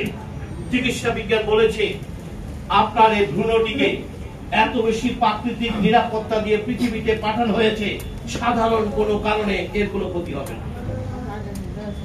কোনো ক্ষতি? তাহলে ক্ষতিটা কে করলো? ক্ষতিটা আপনি করেছেন। মেসেজ কি ক্লিয়ার? আপনি খামাকা অতি আবেগের বশবর্তী হয়ে আপনি ক্ষতিটা করে ফেললেন। এটা দেখার কিছু নাই, দেখতে গেলে বড় বিপদ হতে পারে। কথা পরিষ্কার? তাহলে আমরা পেয়ে গেছি সেকেন্ড কজ। সেকেন্ড কজ এই যে কনসেপ্ট করলো, এই যে ধীরে ধীরে সে মাতৃজরায়ুতে বিকশিত হবে এবং এভাবে 9 মাস পর্যন্ত মাতৃজরায়ুতে বিকশিত হবে কার খাবার খেয়ে? মায়ের খাবার। তো মা কি খাবার খাবে? মা তো খায় ক্যালসিয়াম ট্যাবলেট, খায় আয়রন ট্যাবলেট। মায়ের খাবার হবে প্রকৃতির খাবার। জোরে একটা হাতায় যায়, প্রকৃতির খাবার মা খাবে, আর সেই খাবার থেকে এই শিশু বিকশিত হবে। মা প্রকৃতির খাবার খাবে, সেই খাবার থেকে শিশু। কিন্তু আজকে কি আমাদের মারা প্রকৃতির খাবার খায়? ওর এক গাদা ডাক্তারি ড্রাগ খায়। তাহলে বুঝতে পারছেন এখানেও ঠিক মতো শিশু বিকশিত হতে পারেনি। এরপর আসলো 9 মাস পরে সে দুনিয়াতে আসবে। চিকিৎসা বিজ্ঞান বলেছে সে মায়ের যোনিপথ দিয়ে পৃথিবীতে আসবে, মায়ের যোনি রাস্তা দিয়ে পৃথিবীতে আসবে। কিন্তু এখন শিশুরা কোন রাস্তা দিয়ে আসে? চিকিৎসা বিজ্ঞান বলেছে সিজার করানো যাবে না, সিজার করানো যাবে না। ও এক্সেপশন 1-2%, কিন্তু নরমালি সিজার করানো যাবে না। কেন চিকিৎসা বিজ্ঞান নিষেধ করেছে? কেন বলছে সিজার করানো যাবে না? নিশ্চিত কারণ আছে নাকি? কারণটা হলো এই শিশু যখন মায়ের যোনিপথ দিয়ে পৃথিবীতে আসে, মায়ের যোনিপথে প্রচুর পরিমাণ জীবাণু থাকে, জীবাণু মহাসমুদ্র, ব্যাকটেরিয়া, ফাঙ্গাসের পুরো রাস্তাটা ভরপুর থাকে। এসে যখন জীবাণু ঠেলে পৃথিবীতে আসে, ওই জীবাণুর বিরুদ্ধে ফাইট করে সে তার দেহের ইমিউনিটি ঠিক করে ফেলে। একটা হাতে ইমিউনিটি, ওই যে ইমিউনিটি ঠিক করেছে কি আমরা কেউ জীবাণুর বিরুদ্ধে ফাইট করে বেঁচে আছি না? কি বলেছি তো নাকি? এই ফাইটে যেদিন আপনি পরাজিত হবে সেদিন আপনার মৃত্যু ঘটবে। এই ফাইটে যেদিন আপনার পরাজয় হবে সেদিন আপনার, অর্থাৎ জীবাণুর বিরুদ্ধে আপনাকে ফাইট করে পৃথিবীতে বেঁচে থাকতে হবে মৃত্যুর আগ দিন পর্যন্ত। এটা কোনো শেষ তো সৃষ্টিকর্তাদের রহস্য জানতেন, তাই তিনি আসার সময় আপনাকে ওই ফাইট করার সুযোগ করে দিয়েছেন। দেখবেন সিজারিয়ান বাচ্চারা সারাক্ষণে অসুস্থ থাকে, এর কারণ এই যে সে রেডিমেড আসছে তো, এখন নতুন নতুন প্রকৃতির জীবাণুর সাথে সে ফাইট করে পড়ে যায়, দুর্বল হয়ে যায়। কি কথাগুলি ক্লিয়ার? এই জন্য চিকিৎসা বিজ্ঞান বলেছে সিজার করানো যাবে না। মেসেজ কি ক্লিয়ার? কিন্তু আমরা কি 2022 সালে প্রথম আলোর একটা প্রতিবেদনে দেখা গেছে 15 লক্ষ শিশুর জন্ম নিয়েছে 1 বছরে সিজার, এবং সেখানে দেখানো হয়েছে 10 লক্ষ শিশুরই কোন সিজার প্রয়োজন ছিল না। কথা কি বুঝা গেছে কি বলছি? আমরা কি চিকিৎসা বিজ্ঞানের শিকার হয়েছি না চিকিৎসা ব্যবসা? চিকিৎসা বিজ্ঞানের শিকার হয়নি। চিকিৎসা বিজ্ঞান কিন্তু আপনাকে কোন ভুল ইনফরমেশন দেয়নি, কিন্তু চিকিৎসা বিজ্ঞানের সেই ইনফরমেশন গুলো আমরা জানতে পাচ্ছি। তো আমরা কি চিকিৎসা বিজ্ঞান নিয়ে কথা বলি না চিকিৎসা ব্যবসা নিয়ে কথা বলি? জোরে একটা হাততালি চাই, আমরা চিকিৎসা বিজ্ঞান নিয়ে কথা বলি, এবং সেটাই মানুষের জানা উচিত। ক্লিয়ার? তাহলে আসেন, আমরা পেয়ে গেছি এই শিশু চতুর্থ কারণ বলছে 6 মাস পৃথিবীতে আসলো, বলছে 6 মাস মাতৃদুগ্ধ পান করবে। এখনকার শিশু মাতৃদুগ্ধ পায় না, পটের দুধ খায়। তাহলে মাতৃদুগ্ধ আর কি পটের দুধ এক হলো? সেখানেও কিন্তু এই শিশুর দেহ বৃদ্ধিপ্রাপ্ত হতে পারেনি। তারপরে এই শিশু 6 মাস পরে যখন প্রকৃতির খাবার মুখে নেবে, তখন আমরা তার মুখে তুলে দিই চিপস, ড্রিঙ্কস, লজেন্স। এভাবে চলতে থাকে। মদ, ভাঙ, দুনিয়ার এমন কোন খাবার নাই 40 বছর পর্যন্ত চলে না। কি মেসেজ ক্লিয়ার? প্রথম 40 বছর কিন্তু এভাবে রেহারে সব খাইতে থাকে। বাস এই যে সে খাবার খাচ্ছে, সেই খাবারগুলো যেটা কোষে কোনো খাবার ছিল না, বাস 40 বছর পরে এই বডি কেমন যেন শরীর একটু মেজ করে। কি কথা ঠিক আছে কিনা? কত বছর পরে? আগে তো এরকম করেনি। সবাই মিলে কি বললো? তাড়াতাড়ি কই যাও, দেরি করা যাবে না, দেরি করলে রোগ বেড়ে যাবে, রোগ গেড়ে যাবে। সবাই ডাক্তার কাছে পাঠিয়ে দিল। ডাক্তার সাহেব টেস্ট করে বলল সব একটু, সব কি আর বাড়তে দেয়া যাবে না। আমি আপনাকে কিছু কি খেতে দিলাম? মেডিসিন। ডাক করে তো বেঁচে যেতাম। কি খেতে দিলাম? এবং সেগুলো কি? সেগুলো চলবে। কিছু মেডিসিন খেতে দিলাম, সেগুলো কি বাস আপনি ফাইনাল হয়ে গেছে, আর ফেরার কোন সুযোগ থাকে? এই 10 বছর ড্রাগ খাইয়া বুঝতে পারেন এখন ভালো আছি, ভালো আছি, ভালো আছি, বাস ওমা এরপর তো ড্রাগ আর কাজ পরে বড় করে টেস্ট করে দেখেন হার্টের অর্ধেক নেই, কিডনির অর্ধেক নেই, লিভারের অর্ধেক নেই, সব শেষ। মেসেজ কি ক্লিয়ার? কিন্তু প্রথম দিন যদি আমার ডাক্তার সাহেব আমাকে এই কথাটা বলতেন কি আমি আপনাকে কিছু ড্রাগ খেতে দিলাম, পৃথিবীর সব ডাক্তাররা তার রোগীকে এই কথাটি বলা উচিত ছিল। আমি আপনাকে কি খেতে দিলাম এবং সেগুলো 15 দিনের বেশি খাবেন না। রোগী পাল্টা সেদিন জেনে যেত, ড্রাগ এবং মেডিসিনের পার্থক্যটা কি জেনে যেত। রোগী ডাক্তারকে প্রশ্ন করতো, সারা জীবন শুনেছি ডাক্তাররা বলে সারা জীবন ওষুধ খেতে হবে, আপনি বলছেন কতদিন? ডাক্তার সাহেব বলতেন না 15 দিনের বেশি খাওয়া যাবে না। রোগী প্রশ্ন করতে তাহলে আমার রোগটির কি হবে? তিনি বলতেন ব্যাক টু নেচার। জোরে একটা হাততালি দিয়ে ব্যাক টু নেচার। কেন বলতেন? কারণ তিনি তো জানেন সমস্যাটা কার, সমস্যাটা কার, এবং তিনি এটা জানেন ওই কোষের চিকিৎসার দায়িত্ব তার হাতে নিয়ে। জোরে একটা হাততালি চাই। সেদিনের প্রবলেমটা কিন্তু সেই সুযোগটা পায় আমরা নিজেরা দেখি। আমার তো চেম্বার আছে, আমরা দেখি 1-2 ক্রিয়েটিনিন নিয়ে ডাক্তারের কাছে যায়, আর ক্রিয়েটিনিন বাড়তে দেওয়া যাবে না। 5 বছর পরে 10 পেয়ে গেছে। 1-2 পয়েন্ট বাড়তি ডায়াবেটিস নিয়ে আসে, 5-7 বছর পর ডায়াবেটিস নিয়ন্ত্রণের বাইরে চলে গেছে। কারণটা কি বুঝতে পেরেছেন তো? কারণ ওই যে ঝামা চাপা দিয়েছে ভিতরে সব কি হয়ে গেছে, সব ড্যামেজ। এখন আর ড্রাগেও কাজ করে না। সেদিনে যদি সে এই প্রকৃতির চিকিৎসাটা, আমি চ্যালেঞ্জ দিয়ে বলছি, আমি দায়িত্ব নিয়ে বলছি, প্রথম দিনে যদি আমরা কোষের ট্রিটমেন্টটা নিয়ে নিতাম, আজকে আমাদের এই পরিণতি হতো। তাহলে আমরা পেয়ে গেলাম সব সমস্যার উৎপত্তি কোথায়? সেলে। না কোনো অন্য কোথাও আছে? এতক্ষণ আলোচনা কি কোথাও মনে হয়েছে রোগ বলে কিছু আছে? কথা বলেন। এতক্ষণ আলোচনা কি মনে হয়েছে রোগ বলে কিছু আছে? যদি রোগ হয়, রোগটি কোথায় হয়েছে? তো সেলের চিকিৎসার দায়িত্ব কার? যদি কিছু হয়েও থাকে, এই সমাধান প্রকৃতির হাতে। আমরা ধরে নিচ্ছি আমরা এখন যে বয়সে আছি, আমাদের সেলগুলো ভালো নেই। আমরা দুটো লেভেলে আছি, একটা হলো প্রি ডিজিজ, একটা পোস্ট ডিজিজ। প্রি ডিজিজ মানে হচ্ছে আপনি অপেক্ষা করছেন ডাক্তারের জন্য, আর পোস্ট ডিজিজ মানে 2-3টা ফাইল হয়ে গেছে, একটা মাদার ফাইল, একটা হাঁটুর ফাইল হয়ে গেছে অলরেডি। Message clear? অর্থাৎ আপনার 3-4টা ফাইল হয়ে গেছে, এটা হলো পোস্ট ডিজিজ। প্রিডিজিজ মানে অপেক্ষা করছেন। প্রত্যেকের জন্য সুখবর, আমরা যদি আজকে থেকে আবার এই কোষের ট্রিটমেন্টটা নিতে পারি তাহলে কিন্তু আমরা আবারও একটা সুন্দর সুস্থ জীবন পেতে পারি। যে লেভেলে আছি না কেন আমরা যে কোষের ট্রিটমেন্টটা নিতে পারি, তাহলে আমরা একটু কোষের ট্রিটমেন্টটা শুরু করে দিই নাকি? কোষের ট্রিটমেন্ট ডাক্তার করবে না নেচার করবে? শুধু ডাক্তারদের সাথে তো আমাদের কোনো আলোচনা নাই, শুধু একটা নো ডিসকাশন। ডাক্তারদের সাথে আমাদের কোনো আলোচনা, এটা ডাক্তারের কাজ নয়। কি এটা ডাক্তারের কাজ? তাদের সাথে তো কোনো আলোচনা নাই। তাদের সাথে আলোচনা হবে যদি রোগী থাকতে চান, আর সুস্থ থাকতে চাইলে আলোচনা প্রকৃতির সাথে আসতে হবে। জোরে একটা হাততালি চাই। No compromise. সুস্থ থাকতে চাইলে আপনাকে প্রকৃতির সাথে আলোচনা আসতে হবে। তাহলে আসেন, আমরা এখানে যারা আছি তারা জীবিত না মৃত? আমরা জীবিত কিভাবে বুঝলাম?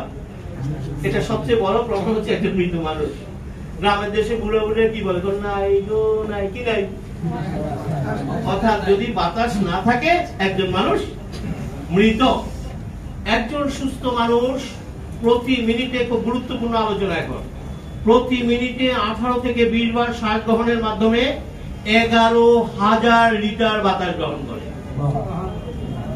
আমরা হিসাবটা রাখি না কেন? যেহেতু তেল গ্যাসের মতো কিনতে হয় না, যার কারণে হিসাব রাখি না। কিন্তু 11,000 লিটার বাতাস খেতে, ওই বাতাসে হাইড্রোজেন ছিল, অক্সিজেন ছিল, অনেক কিছু ছিল।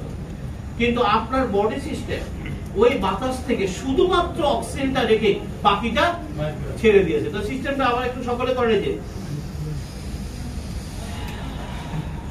সবাই করে বুঝেন নাই তো? এই একটা ছোট্ট কাজ ওই মৃত মানুষ করতে পারে না। জোরে একটা হাত না, ঠিক আছে, ওই একটা কাজ। আপনার সাথে এত মৃত মানুষের এক জায়গায় পার্থক্য আপনি চাও নিতে পারেন না। তাহলে আমরা জানি দেহটা কি দিয়ে তৈরি? সেল দিয়ে তৈরি, রাইট? কি দিয়ে তৈরি? খুব গুরুত্বপূর্ণ কথা, প্রত্যেকটা সেলের একটা নির্দিষ্ট কাজ আছে। প্রত্যেকটা সেলের একটা নির্দিষ্ট তার কাজ বাকিরা শেয়ার করে। অর্থাৎ প্রত্যেকটা কোষের কাজ বাকিরা কি করে? বাকি কোষগুলো শেয়ার করে। তাহলে আসেন, একটা কোষ যদি অসুস্থ হয়, দায়িত্ব পালন না করে, এফেক্টটা কোথায় পড়বে? কোন বাড়িতে গিয়ে পড়বে। কি কথাটা ক্লিয়ার? কথা ক্লিয়ার? একটা কোষের কাজ বাকিরা শেয়ার করে, তাহলে একটা কোষ যদি কাজ না করে এফেক্টটা কোথায় পড়বে? এই যে আমাকে ডাক্তার সাহেব অনেকগুলো টেস্ট দিয়ে করে, ঠিক আছে, কিছু দেখে না। কিন্তু কেন দেখে না জানেন? কারণ উনি যদি কোনো প্রবলেম দেখেও থাকেন, অলরেডি আমি এটা বলেছি, দেখেও থাকেন, কিন্তু কোন কোষটি দায়িত্ব পালন না করার কারণে এটি হয়েছে, এটা কিন্তু টেস্টে উনি বের করতে পারবেন না।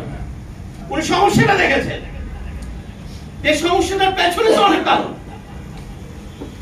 অনেকগুলো কোষ, একটা কোষ, দুটা কোষ কাজ করে না করার কারণে আপনার এফেক্টটা হয়ে গেছে। কারণ নিয়মটা হচ্ছে প্রতিটি কোষের কাজ বাকিরা কি করবে? শেয়ার করবে। একটা কোষ যদি দায়িত্ব পালন, এফেক্টটা কোন বডিতে গিয়ে পড়বে। এটা কি ডাক্তার সাহেব টেস্ট করে বের করতে পেরেছেন? এই জন্য উনি ওই যে ঘুমাই থাকেন, ঠিক হয়ে যাবে, এক গাদা ডাক দিয়ে ঘুমাই থাকেন। আসলে উনি কিছু করেন নি, খেয়াল রাখতে হবে। তাহলে যে জিনিসটা হচ্ছে, এই কোষগুলো অক্সিজেন যে কোষটা ধরে রাখে, সেই কোষগুলোর নাম হচ্ছে অ্যালভিওলি সেল। অর্থাৎ লাংয়ের সেলগুলোকে কি সেল বলা হয়? প্রত্যেকটা সেলের একটা নাম আছে, অ্যালভিওলি সেল। তাহলে এই যে অক্সিজেনটা কে ধরলো? Alveoli sell. লাং সেল অক্সিজেনটা ধরে ফেলেছে। তাহলে এবার লাং সেল অক্সিজেনটা ধরে কি করলো? সে তো কিছু করেছে নাকি? সে অক্সিজেনটা ধরে যে কাজটি করেছে, ভালো করে শুনে নেন। আমাদের সারা শরীরে রক্ত জালিকা দিয়ে বেষ্টিত। এই রক্তনালীর উৎপত্তি হার্ট থেকে উঠে এই রক্তনালী সারা শরীরে জালের মতো বিস্তৃত হয়ে আবার হার্টে ফিরে এসেছে। এই পুরো রক্তনালী লাইনকে যদি লম্বা করা হয়, এর দৈর্ঘ্য হবে 1.5 লক্ষ কিলোমিটার। তাহলে আপনার বডিতে রক্তনালী লাইন কত কিলোমিটার? 1.5 লক্ষ কিলোমিটার। এই প্রত্যেকটা কোষ পর্যন্ত সে রক্তনালী পৌঁছে গেছে, আবার হার্টে ফিরে এসেছে। তাহলে আমার লাং সেলের উপর দিয়ে কি রক্তনালী গিয়েছে না? গিয়েছে তো। ব্রেনের উপর দিয়ে গেছে, সব জায়গায় দিয়ে গেছে। লাং সেল কি করলো? এই যে অক্সিজেনটা ধরে সাথে সাথে তার নিকটবর্তী যে রক্তনালী ছিল সেটাতে পাস করে দিয়েছে। এই যে রক্তটা অক্সিজেনটা রক্তে ঢুকে গেছে। করেন, আবার করেন, আবার করেন, জেনে নেন। এই যে অক্সিজেনটা কোথায় ঢুকে গেছে, বাকিটা এই যে অক্সিজেন ঢুকে গেছে। চমৎকার বিষয়। তাহলে কি দাঁড়ালো, অক্সিজেনটা কোথায় ঢুকে গেল, ব্লাড। টোটাল ব্লাড ভলিউম আছে আপনার 5 থেকে 6 লিটার। কত লিটার? কিছু চিনি ছোট ছোট করে জেনে নেন। তার মধ্যে 55 ভাগ হচ্ছে পানি, আর 45 ভাগ হচ্ছে 3টা কোষের দায়িত্ব দেওয়া হয়েছে সেখানে। যেহেতু বডিতে সেল দিয়ে তৈরি, সেখানে 3টা কোষকে দায়িত্ব রাখা হয়েছে। একটা white blood, red blood, platelet. প্রত্যেকটি কোষের আলাদা আলাদা ক্লাস, একজনের দায়িত্ব অন্যজনের পালন করতে। ওই রেড ব্লাডকে দায়িত্ব দিয়েছে, আলোচনা আছে, এই জন্য ভালো করে ফোকাসটা জেনে নেন। রেড ব্লাডকে দায়িত্ব দিয়েছে অ্যালভিউলসের যে অক্সিজেনটা ধরে রক্তে পাস করে দেবে, তোমার কাজ হচ্ছে সেটাকে ধরে ফেলা। এই যে অক্সিজেনটাকে ধরলো, জোরে তাড়াতাড়ি কে ধরলো, এই যে অক্সিজেনটাকে ধরলো,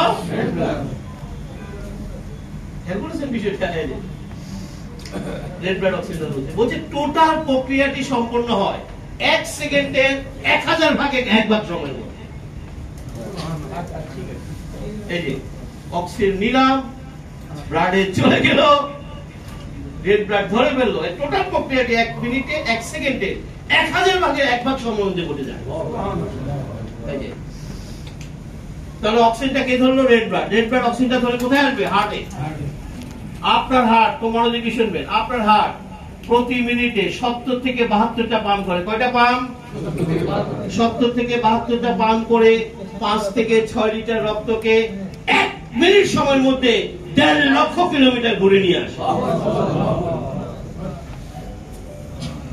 আবার শুনে নেন, আপনার হার্ট 72টা পাম্প করে 1 মিনিট সময়ের মধ্যে রক্তটা পুরো বডি ঘুরে নিয়ে আসে। পুরো বডি মানে কত কিলোমিটার? 1.5 লক্ষ কিলোমিটার ঘুরে নিয়ে আসে। কত করে সময়ের মধ্যে? আপনি একটা আধুনিক কম্পিউটার, আধুনিক যন্ত্রপাতি দেখে আপনি অবাক হয়ে যান, বিজ্ঞান আধুনিক জিনিস তৈরি করেছে, অথচ সায়েন্স বলছে শুধু আপনার হার্ট যে বায়োলজিক্যাল ইঞ্জিনিয়ারিং প্রয়োগ করে এই 1.5 লক্ষ কিলোমিটার রাস্তা 6 লিটার রক্তকে 1 মিনিট সময়ের মধ্যে ঘুরে নিয়ে আসে। পৃথিবীর সমস্ত প্রযুক্তি কৌশল এক করলো, হার্টের এই ক্ষমতা সমান। আপনি বসে আছেন, আমি কথা বলছি, এই কাজটা হচ্ছে কেন? এই যে শ্বাস নিলাম, দেখেন ব্লাডে চলে গেল, ব্লাড হার্টে আসলো, হার্ট ফাল করে সারা শরীরে রক্তটা ছড়িয়ে দিল, অক্সিজেন ছড়িয়ে দিয়ে বলছি মাত্র 1.5 মিনিট যদি আপনার কোষ অক্সিজেন না পায়, আপনার কোষের মৃত্যু ঘটবে। পারবে? এই জন্য সৃষ্টিকর্তা আপনাকে ঘুমের মধ্যেও শ্বাস নেওয়ার ব্যবস্থা রেখে দিয়েছে। আপনি শ্বাস নিচ্ছেন, অক্সিজেন ঢুকছে, আপনি ঘুমাচ্ছেন, কিন্তু কি কথা কি বোঝা যাচ্ছে কি বলছি? শ্বাস নেওয়ার ব্যবস্থা করে দিয়েছে। খেয়াল রাখতে হবে, সবচেয়ে বেশি অক্সিজেন দরকার হয় ব্রেন সেলের। বলছে মাত্র 4 মিনিট যদি আপনার ব্রেন অক্সিজেন না পায়, আপনি স্ট্রোক করে যাবেন। 5 মিনিট যদি হার্ট অক্সিজেন না পায়, আপনি হার্ট অ্যাটাক করে যাবেন। এই জন্য স্ট্রোক এবং হার্ট অ্যাটাকের রোগীদেরকে ডাক্তাররা খুব একটা বেশি বাঁচাতে পারে না, কারণ একটাই, কারণ যখন অক্সিজেন লেভেল কমতে থাকে সবচেয়ে বড় কে আঘাত পায়? ব্রেন আঘাত পেলে মানুষের বাঁচার সুযোগ নেই। কেননা ব্রেনকে বলা হয় authority of the body, controller of the body. ব্রেনের ইশারায় কিন্তু দেহ পরিচালিত হয়। এই যে আমি কথা বলছি, আপনি বসে ব্রেনের ইশারায় চলিত হচ্ছে। ব্রেনের ইশারা ছাড়া হাতের আঙুল নাড়াতে পারবেন না, চোখের পাতা নড়বে না, হার্ট বিট করবে না, সমস্ত কমান্ড কে দেয়? তো ব্রেন সেলগুলো ড্যামেজ হবে কিসের অভাবে? অক্সিজেনের অভাবে।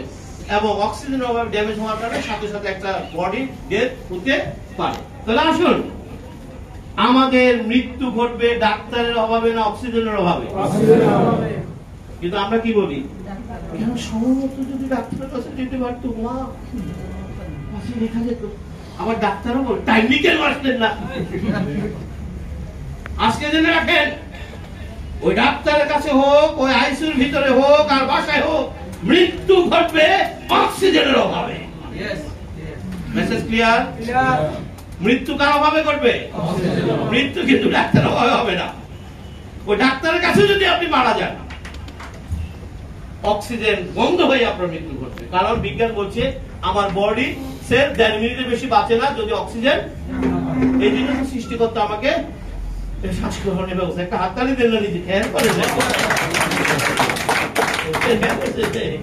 তাহলে এই যে শ্বাস গ্রহণ করবো কত বছর পর্যন্ত করার ক্ষমতা দিয়েছে? 1000 বছর পর্যন্ত সুযোগ করে দিয়েছে, তুমি শ্বাস নিবার বাঁচে থাকবা। কিন্তু আমরা 40 বছর পর শ্বাস নিতে পারি না, অনেক কারণ আছে, শেষ করা যাবে না।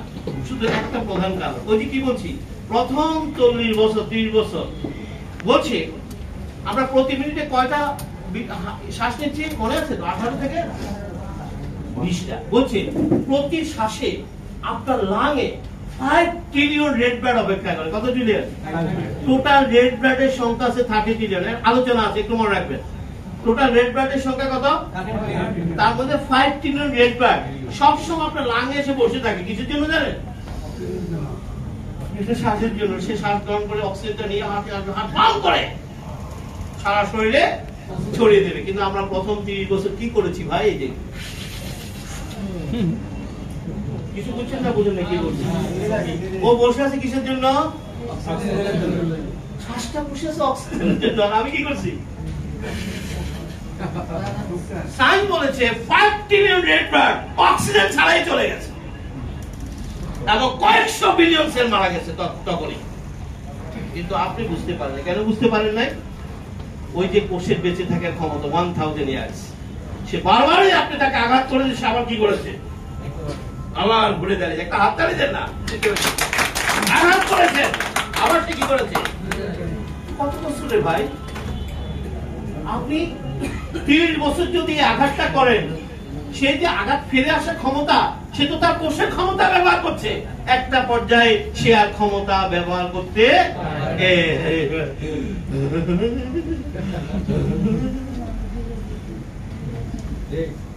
কিছু বুঝছেন না, বুঝেন না? এখন আর সে ব্যবহার করতে, টোটাল শ্বাসনালীকে যদি লম্বা করা হয় প্রায় 400 কিলোমিটার। টোটাল শ্বাসনালীকে যদি লম্বা করা হয়, এই দেখেন, এই যে 1 সেকেন্ডের কম সময়ের মধ্যে দেখছেন 400 কিলোমিটার রাস্তা পরিক্রম করে আবার বেরিয়ে গেছে। তাহলে এগুলি তো শ্বাসনালী, এখানে ভিতর দিয়ে অক্সিজেন যাবে। আপনি ঢুকেছেন কি বিষ, বা শ্বাসনালী গুলো কি হয়ে গেছে? সংকুচিত হয়ে গেছে। এখন আর ঠিক মতো বাতাস, এটি শ্বাসকষ্ট। এখন আর বাতাস ঢুকে না। আচ্ছা ভাই, বাতাস না ঢুকলে আমি বাঁচতে পারবো? বাঁচার কোন সুযোগ? আপনি ডাক্তারের কাছে যাবেন, শ্বাসকষ্ট নিয়ে যদি যান, আমরা তখন শ্বাসকষ্ট হলে বলি কি অ্যাজমা, কি বলি? একটা নাম হয়ে গেছে। শ্বাসকষ্ট মানে কি রোগ? আপনি দিচ্ছে, কিন্তু আসলে শ্বাসকষ্ট মানে হচ্ছে আপনার শ্বাসনালীগুলি কি হয়ে গেছে?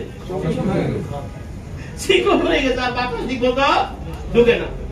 ওনার কাছে গেলে ডাক্তার সাহেব আপনাকে একটা পুরাতন একটা ড্রাগ, যে ড্রাগটা ডাক্তাররা দেয় 3টা ফরম্যাটে পাওয়া যায়। সালবিউটামল 3টা ফরম্যাটে পাওয়া যায়। একটা হলো ট্যাবলেট ফরম্যাটে, একটা হচ্ছে যে সিরাপ ফরম্যাটে, আর একটা হচ্ছে যে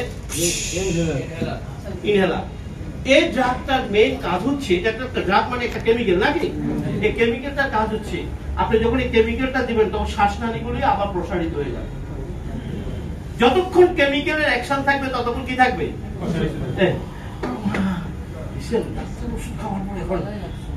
ভালো লাগে, আবার শেষ হবে, আবার মারলে আবার ভালো থাকে।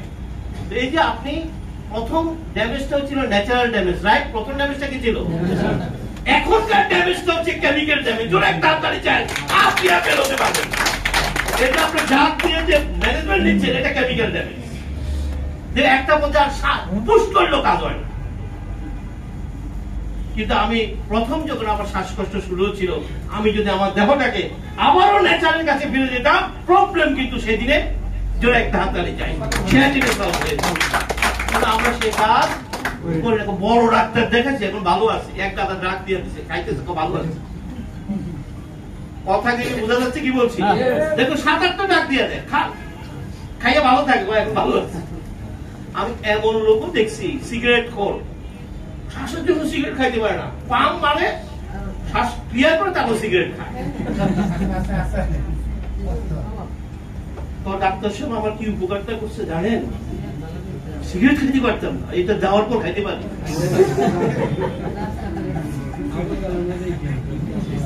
আছে কিনা ভাই এসব পাবলিক?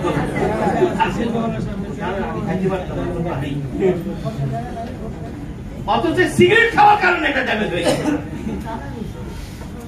তাহলে মেসেজ ক্লিয়ার? তাহলে আমরা পেয়ে গেলাম এই কোষের দরকার কি? অক্সিজেন।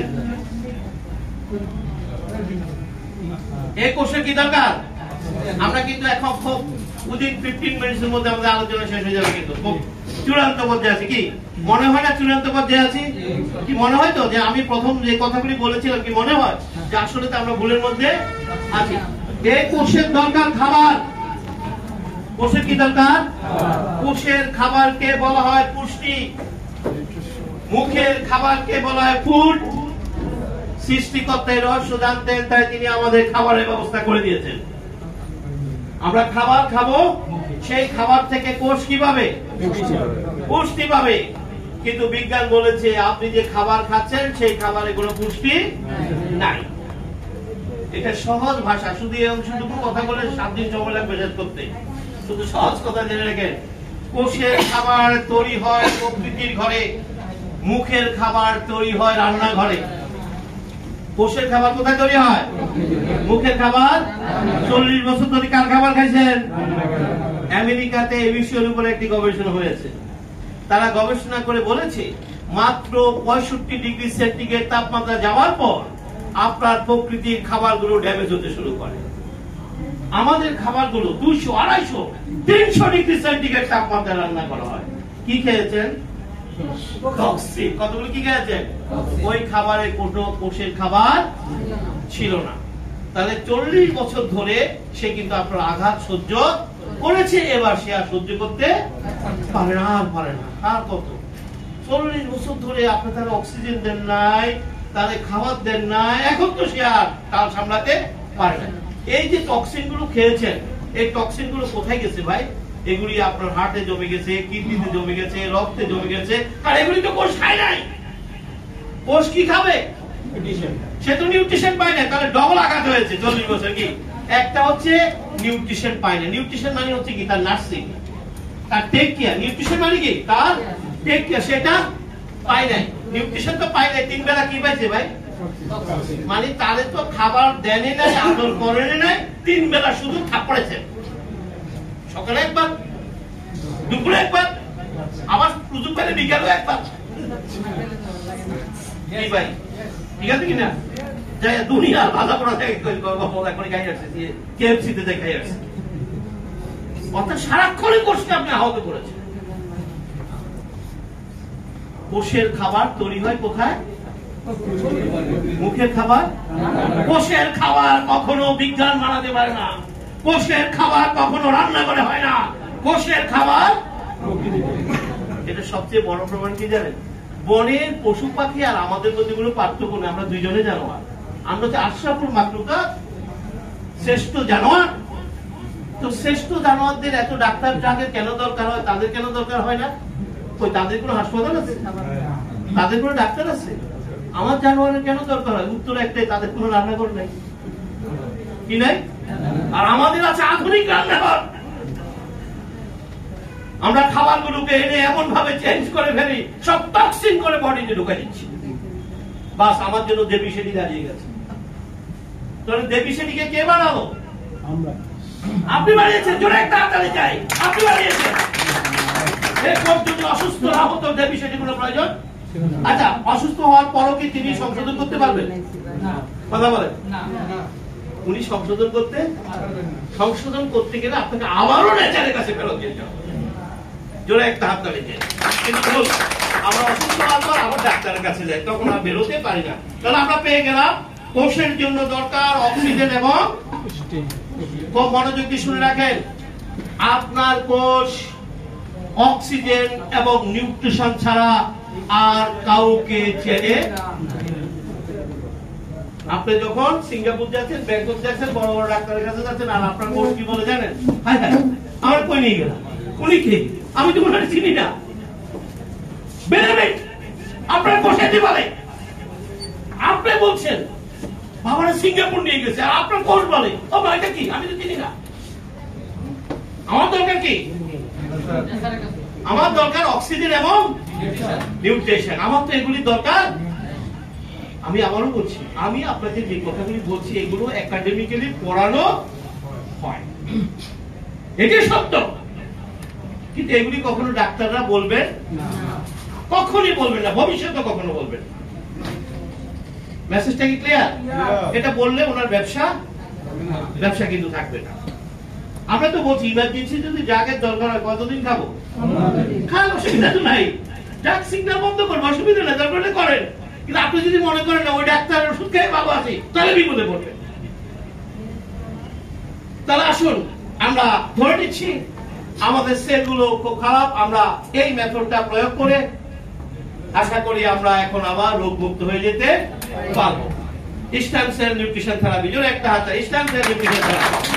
আমরা যদি এখন থেকে এই থেরাপিটা প্রয়োগ করি তাহলে আমরা আবারও একটা সুন্দর সুস্থ জীবন ফেরত পাবো। মনে আছে তো কোষটা কিভাবে তৈরি হলো?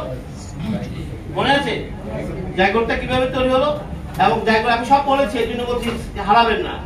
জাইগোটটা ডিভিশন হচ্ছে, বলছে একটা জাইগোট ডিভিশন হয়ে 220টা কোষে পরিণত হয়ে গেছে, এক একটি কোষ এক একটি অর্গানে পরিণত হয়ে গেছে, এক একটি কোষ এক একটি, বলছে বিজ্ঞান বলছে আনুমানিক আপনার আমার বডিতে 220টি অর্গান রয়েছে। তাহলে প্রতিটি অর্গান কোত্থেকে তৈরি হয়েছে? স্টেম সেল থেকে। কোত্থেকে তৈরি হয়েছে? স্টেম সেল থেকে প্রতিটি অর্গান তৈরি হয়েছে। স্টেম সেল থেকে প্রতিটি অর্গান তৈরি হওয়ার পরে অর্গানগুলোর একটা কাজ থাকে, তা এদেরকে বলা হয় ফাংশনাল সেল। কি সেল? আমার আপনার বডিটা কোন সেল দিয়ে পরিচালিত হয়? হার্ট কোন সেল, কিডনি কোন সেল, আই কোন সেল, এভরিথিং ফাংশনাল সেল। আর ফাংশনাল সেলগুলো তৈরি হচ্ছে কোত্থেকে? খুব মনোযোগ দিয়ে শুনবেন বিষয়টা, স্টেম সেল থেকে। বলছে আপনার আমার বডিতে কোনো ফাংশনাল সেল 7 থেকে 10 বছর বেশি থাকে না। বিজ্ঞান বলছে প্রতি 7 থেকে 10 বছর অন্তর অন্তর আপনার আমার বডিটা নতুন ভাবে তৈরি হয়ে যায়। ধরে একটা হাতে নতুন ভাবে আমার কোনো ফাংশনাল অর্গান বডিতে এভারেজ বয়স কত? 7 থেকে 10 বছর। কিন্তু এক একটা অর্গানের চেঞ্জটা এক এক রকম, সব একসাথে চেঞ্জ হয় না, যার কারণে আমরা বুঝতে পারি না। এক একটা চেঞ্জ এক এক সময়। যেমন ধরেন রেড ব্লাডের বয়স কত? 120 দিন। 120 দিন টোটাল রেড ব্লাড থাকবে না 120 দিন পর। টোটাল লিভার চেঞ্জ হয়ে যাবে মাত্র 42 দিন। কত দিনে? ডাক্তার সাহেব বলছে লিভার তো খুব ভালো আছে, কতদিন? বলছে লিভারের সমস্যা আছে, কতদিন? অর্থাৎ আপনাদের কাছে আমি যে মেসেজটা দেব, আমরা ফাংশনাল অর্গানের প্রবলেম নিয়ে, কোষের প্রবলেম নিয়ে ডাক্তারের কাছে যাই। আর মেসেজটা হলো কোনো ফাংশনাল সেল বডিতে থাকে না। সুতরাং ফাংশনাল সেলের কোনো প্রবলেম নিয়ে আপনার মাথা ঘামানোর কোনো দরকার নেই। মেথডটা হচ্ছে প্রথমে বলেছিলাম একদিক দিয়ে এটা নদীর স্রোতের মতো, যেমন নদীর পানি যেটা সেটা অলওয়েজ নিউ, রাইট? নদীর পানি অলওয়েজ নিউ, ঠিক একই ভাবে আপনার বডি অলওয়েজ নিউ। তাহলে একদিকে দিয়ে ওল্ড বডি কোষগুলো চলে যাচ্ছে, সেখানে নতুন সেল বডিতে এসে যাচ্ছে। তাহলে একদিকে দিয়ে ওল্ড বডি সেল চলে যাচ্ছে, নতুন সেল এসে যাচ্ছে, দুটোই ন্যাচারাল ঘটনা। চলে যাচ্ছে এটা কি ন্যাচারাল ঘটনা নয় কি? আসবে সেটাও ন্যাচারাল ঘটনা। কিন্তু আপনার বডিতে আমার বডিতে একটা ঘটনা চলমান, একটা ঘটনা, কিন্তু আরেকটা ঘটনা ঠিক মতো কাজ করে না। এই যে দেখেন সে চলে গেছে কিন্তু সে ঠিক মতো কাজ করে, রিবিল্ডের কাজ ব্যাহত হবে। আর রিবিল্ডের কাজ যখন ব্যাহত হবে তখন অর্গানগুলো ঠিক মতো ফাংশন করবে না। আর অর্গান যখন ফাংশন করবে না, আমরা বলেছি একটা অর্গান যখন পানি একটা কোষ ফাংশন করবে না, এফেক্টটা কোথায় পড়বে? হোল বডিতে গিয়ে পড়বে। ঠিক বিষয়টা কি ক্লিয়ার? তাহলে এখানে তো এটা যাবে, এটা তো বন্ধ করার কোনো সুযোগ নেই। টোটাল স্কিনটা চেঞ্জ হয়ে যায় মাত্র 15 দিনে। কত দিনে? এটা নিয়ে টেনশন করার দরকার নাই। আমাকে বডিটাকে ঠিক রাখতে গেলে আমাকে নজর দিতে হবে কোথায়? জোরে একটা হাত আছে স্টেম সেল। স্টেম সেলের যে ক্ষমতাটা বিজ্ঞানীরা আবিষ্কার করেছে, এটি যে কোনো সেলে রূপান্তর হয়ে যেতে পারে। মনে রাখবেন, টুডে অর টুমরো এই রহস্য মানুষ জেনে যাবে, সেদিন কিন্তু ডাক্তারদের কিন্তু অনেক কথার জবাব। দেখেন, লক্ষ্য করেন, আপনি যে ডাক্তারের কাছে যাচ্ছেন, আমার কোষে নাই, আমার অর্গানে নাই, আছে কি? তাহলে রোগটা ভালো হলো কিভাবে? কে ভালো করেছে? ডিস্টেন্স। পৃথিবীর কোন ডাক্তার, কোন হাসপাতাল, কোন ক্লিনিক যদি দাবি করে আমার কাছে আসার পর তিনি রোগ মুক্ত হয়েছেন, মনে রাখতে হবে কোনো না কোনো ভাবে স্টেন্সের দায়িত্ব গ্রহণ। স্টেন্সের কি ডাক্তারের কথা দায়িত্ব গ্রহণ করেছেন, নেচারের কথা দায়িত্ব গ্রহণ করেছেন? ওই সিঙ্গাপুর, ওই ব্যাংকক, ওই চেন্নাই, সেখানেও স্টেন্সের দায়িত্ব গ্রহণ করেছে এবং সেটা নেচারের কথা গ্রহণ করেছে। ক্রেডিটটাকে নিয়ে গেল সিঙ্গাপুর। কেমনে ভালো আছে, কেমনে ভালো আছেন? আমার তো স্যালারি নাই, বাবা কিভাবে? স্টেন্সের কি ডাক্তারের কথাই চলে না নেচারের কথাই চলে? সিঙ্গাপুর যাওয়ার পরও আপনি যদি রোগ মুক্ত হন তাহলে বুঝতে হবে মূলত ন্যাচারাল হিলিংটা বডিতে ঘটে গেছে। ডাক্তার সাথে অন্য কিছু করেননি, তিনি সিগন্যাল বন্ধ করে দিয়ে রেখেছেন, হাসপাতালও তাই করেছেন। ছোট্ট একটা উদাহরণ দিয়ে আলোচনা শেষ করবো, তাহলে আপনি সব আলোচনা বুঝে যাবেন। রেড ব্লাড, রেড ব্লাডের সংখ্যা কত জানেন? রেড ব্লাডের বয়স হলো 120 দিন, সংখ্যা হলো 30 ট্রিলিয়ন। মনে আছে? 30 ট্রিলিয়ন রেড ব্লাড বডিতে রয়েছে। রেড ব্লাডের সংখ্যা কত? 30 ট্রিলিয়ন। আর বয়স কত? 120। রেড ব্লাড লাল কেন জানেন? রেড ব্লাডের উপরে একটা আবরণ আছে, এটাকে বলা হয় প্রোটিন, হিমোগ্লোবিন। কি বলা হয়? ওই একটা প্রোটিন, 6 কোটি প্রোটিনের একটা প্রোটিন হিমোগ্লোবিন। আর এই হিমোগ্লোবিনের কাজ হচ্ছে মূলত অক্সিজেন গ্রহণ করা। আলোচনাটা মনোযোগ দিয়ে শুনবে। হিমোগ্লোবিনের কাজ হচ্ছে অক্সিজেন গ্রহণ করা। তাহলে কি দাঁড়ালো? এই রক্ত কমে গেলে একটা রোগের নাম বলে কমন ডিজিজ। ঘরে ঘরে দেখবেন রক্ত ঝরে গেছে, রক্ত নাই, রক্ত পড়ে গেছে। আসুন, রক্ত ঝরেও নাই, রক্ত পড়েও নাই। কিছু ঘটনাটা আপনার বডিতে প্রতি সেকেন্ডে 20 থেকে 25 লাখ রেড ব্লাড মারা যায়। এটি কি ন্যাচারাল না আনন্যাচারাল? ন্যাচারাল, কারণ তার বয়স ফুরিয়ে গেছে, তার মৃত্যু ঘটেছে। তাহলে বলুন তো দেখি, 40 বছর হিসাব দেওয়ার দরকার নাই, মাত্র 2 ঘন্টা কি পরিমাণ সেল মারা গেছে? কয়েকশো মিলিয়ন। আচ্ছা, এত সেল যে মারা গেল, আপনার কি রেড ব্লাড কমে গেছে না? কমেছে? হিমোগ্লোবিন কমে গেছে না? মারা গেছে, কমবে না? আমাদের তো একটু শ্বাসকষ্ট হওয়ার কথা ছিল, কারো কি হয়েছে? 40 বছর হয় না। কেন জানেন? বলছে যে পরিমাণ রেড ব্লাড প্রতি সেকেন্ডে ন্যাচারালি মারা যাচ্ছে, সম পরিমাণ red blood stem cell push করে দিচ্ছে, যার কারণে আপনি ডিফারেন্সটা বুঝতে। What is disease? ডিজিজ হচ্ছে রেড ব্লাড মারা গেছে কিন্তু স্টেম সেল কি করেনি, তাহলে তো আপনার রেড ব্লাড আস্তে আস্তে কমতে থাকবে। এই বিষয়ে বিশেষজ্ঞ ডক্টরকে বলা হয় হেমাটোলজিস্ট। কি লজিস্ট? হেমাটো মানে ব্লাড, মানে ব্লাডের ল্যাটিন শব্দ হচ্ছে হেমাটো। লজিস্ট মানে কি? বিশেষজ্ঞ। উনি কিসের বিশেষজ্ঞ? আচ্ছা, আমার রেড ব্লাডের বয়স কত? উনি কতদিনের বিশেষজ্ঞ? কত? হেমাটোলজিস্ট সেন্টার হলো 14 তারা। কিছু বুঝছেন না? বুঝেন না? হেমাটোলজিস্ট সেন্টার কত তারা? আর রেড ব্লাডের বয়স কত? অথচ 120 দিন ব্লাডে নেই। তাহলে ঘটনাটা কি হচ্ছে? আসলে আপনি একটু জানেন নেই। আপনি যখন ডক্টরের কাছে যাবেন, ডক্টর প্রথমে আপনাকে বলবেন আপনার ব্লাড টেস্ট করে নিয়ে আসেন, আপনি হিমোগ্লোবিন টেস্ট করে আসেন। একজন সুস্থ মানুষের দেহে হিমোগ্লোবিনের লেভেল থাকবে 12 থেকে 14%। কত পার্সেন্ট? সব কথাগুলি মনে রাখেন, আপনাদের কাজে লাগবে। কত পার্সেন্ট? এটার অর্থ দ্বারা আপনার বডিতে পর্যাপ্ত রেড ব্লাড রয়েছে, পর্যাপ্ত হিমোগ্লোবিন রয়েছে এবং আপনার বডিতে অক্সিজেন লেভেল ওকে। এই জন্য ডক্টররা হিমোগ্লোবিন মাপতে দেয়। Message clear? কেন হিমোগ্লোবিন মাপতে দেয়? হিমোগ্লোবিনের সাথে অক্সিজেন লেভেল মিলিয়ে দেখে। হিমোগ্লোবিন লেভেল ওকে মানে অক্সিজেন লেভেল। তাহলে কি দাঁড়ালো? হিমোগ্লোবিন লেভেল যত কমবে অক্সিজেন তত কমবে। আর আমরা অলরেডি জেনে গেছি অক্সিজেন যত কমবে সবচেয়ে বড় ঝুঁকি কোথায়? কি মনে আছে তো নাকি? তারপর 4 মিনিট যদি না, তাহলে অক্সিজেনটা কে নিয়ে যাবে? অক্সিজেনটা ব্রেনে কে নিয়ে যাবে? হিমোগ্লোবিন। হিমোগ্লোবিন তো আপনার কম, যে কোনো মুহূর্তে আপনি স্ট্রোক করে যাবেন। ডাক্তার সাহেব যখন দেখলো আপনার হিমোগ্লোবিন লেভেল 7, তিনি সাথে সাথে যে জিনিসটা বুঝে গেছেন এই মানুষটা যে কোনো মুহূর্তে স্ট্রোক করবে। তাহলে হিমোগ্লোবিন লেভেল কমলে ডাক্তার সাহেব কি মিন করে? এই মানুষটা যে কোনো মুহূর্তে কি হতে পারে? স্ট্রোক করবে, কারণ হিমোগ্লোবিন কমে গেছে, স্ট্রোক করবে। এই জন্য ডাক্তার সাহেব দেরি না করে রোগীকে বলেন এক্ষুনি ব্লাড দিতে হবে। আচ্ছা, যে ব্লাড দিতে হবে কেন? ব্লাড তো আর ল্যাবে পাওয়া যায় না। ব্লাড কোথায় তৈরি হয়? মানুষের দেহে তৈরি হয়। তাই মানুষের দেহে রক্ত মানুষের দেহে প্রবেশ করিয়ে তার হিমোগ্লোবিন লেভেল উঠিয়ে দিতে হয়। যারা একটা হাততালি চায়, পুরো প্রসেসটা কি ন্যাচারাল না ড্রাগ ট্রিটমেন্ট? কথা বলেন না কেন? আমি যেটা বারবার বলছি, আগে নেচার দিয়ে মানুষকে দাঁড় করাতে হবে। পুরো ব্যবস্থাটা কিন্তু মানুষের রক্ত মানুষের দেহে প্রবেশ করে কি তুলে দিল? হিমোগ্লোবিন। তার হিমোগ্লোবিন লেভেল তুলে দিলে তার অক্সিজেন লেভেল বেড়ে যাবে, আর অক্সিজেন লেভেল বেড়ে গেলে প্রথমে সে যে ঝুঁকিটা মুক্ত হবে সেটা কি? স্ট্রোক এবং হার্ট অ্যাটাক। Message clear? সারা জীবন একটাই পড়ছে ভাই, বিশ্বাস করেন, একটাই, হিমোগ্লোবিন কমছে মানে স্ট্রোক করবো, তাড়াতাড়ি রক্ত দাও। আর কোনো কাজ নাই, এখানে অন্য কোনো কাজ হবে না। তাহলে 2-4 ব্যাগ রক্ত দেওয়ার পর তার হিমোগ্লোবিন লেভেল উঠে গেছে, টেস্ট করে দেখা গেল হিমোগ্লোবিন লেভেল ওকে, ডাক্তার সাহেব বললেন চিন্তা মুক্ত। আচ্ছা, যে ব্লাডটা দিয়েছে সে ব্লাডটা কি থাকবে? তাহলে হিমোগ্লোবিন লেভেল উঠলো কিভাবে?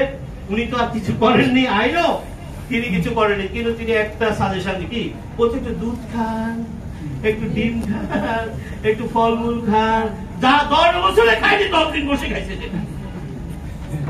কি কথা ঠিক আছে কিনা? আপনি হাসপাতালে কি রুগীকে সিগারেটের বাক্স নিয়ে গেছেন না ফলমূল নিয়ে গেছেন?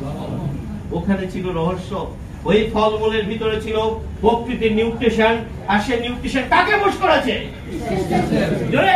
কাকে বশ করেছে? তাহলে এই পদ্ধতিতে শুধু কি এই প্রবলেম সলভ হবে না, সকল প্রবলেম সলভ হবে। কারণ স্টেম সেলের একটা ক্ষমতা হচ্ছে সে যে কোনো সেলে কনভার্ট হয়ে যেতে পারে। তাহলে আমি যদি স্টেম সেলকে যদি ঠিক রাখি, প্রবলেম যেখানে হোক সে সাথে সাথে কি করে ফেলবে? সলিউশন দিয়ে। কিন্তু সে যদি স্ট্রং না থাকে সলিউশনটা দিতে পারবে না। তাহলে আমরা জেনে গেছি স্টেম সেল ডাক্তারের কথায় চলে না নেচারের কথায় চলে? আলোচনা তো শেষ। স্টেম সেল তো ডাক্তারের কথায় চলে না, স্টেম সেল চলে নেচারের কথা। শুধু আমরা যত বেশি নেচারের সম্পৃক্ত থাকবে, যত বেশি প্রশ্ন নেচার হবে, তত আপনার বডিতে কি থাকবে?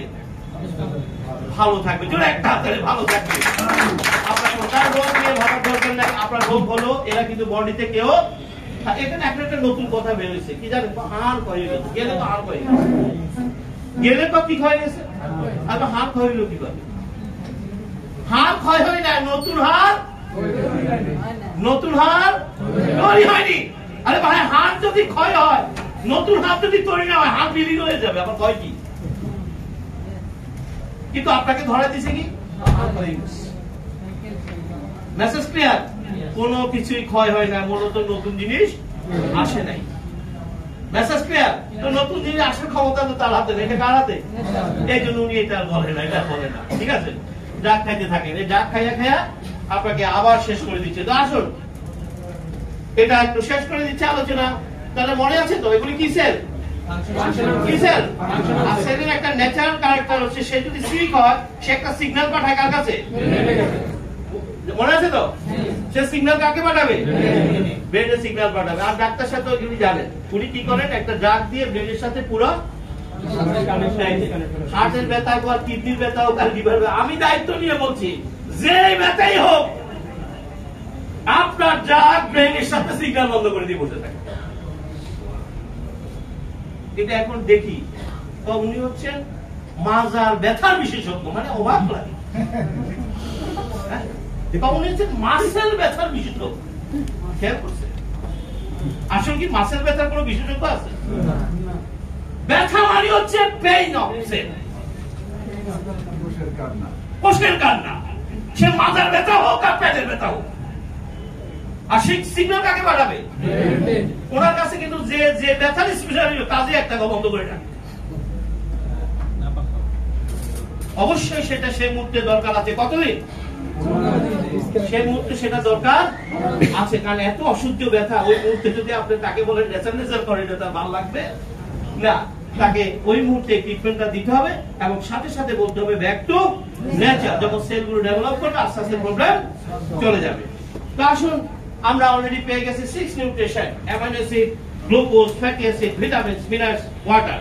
এই হচ্ছে আপনার 6 নিউট্রিশন। এই খাবার শুধুমাত্র প্রকৃতিতে পাওয়া যায়, এটা কখনো রান্নাঘরে তৈরি হয় না, এটা কোনো সায়েন্টিস্ট বানাতে পারে না, মনে রাখতে হবে।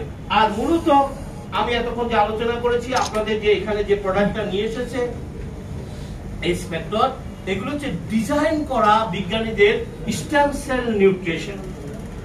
Message clear?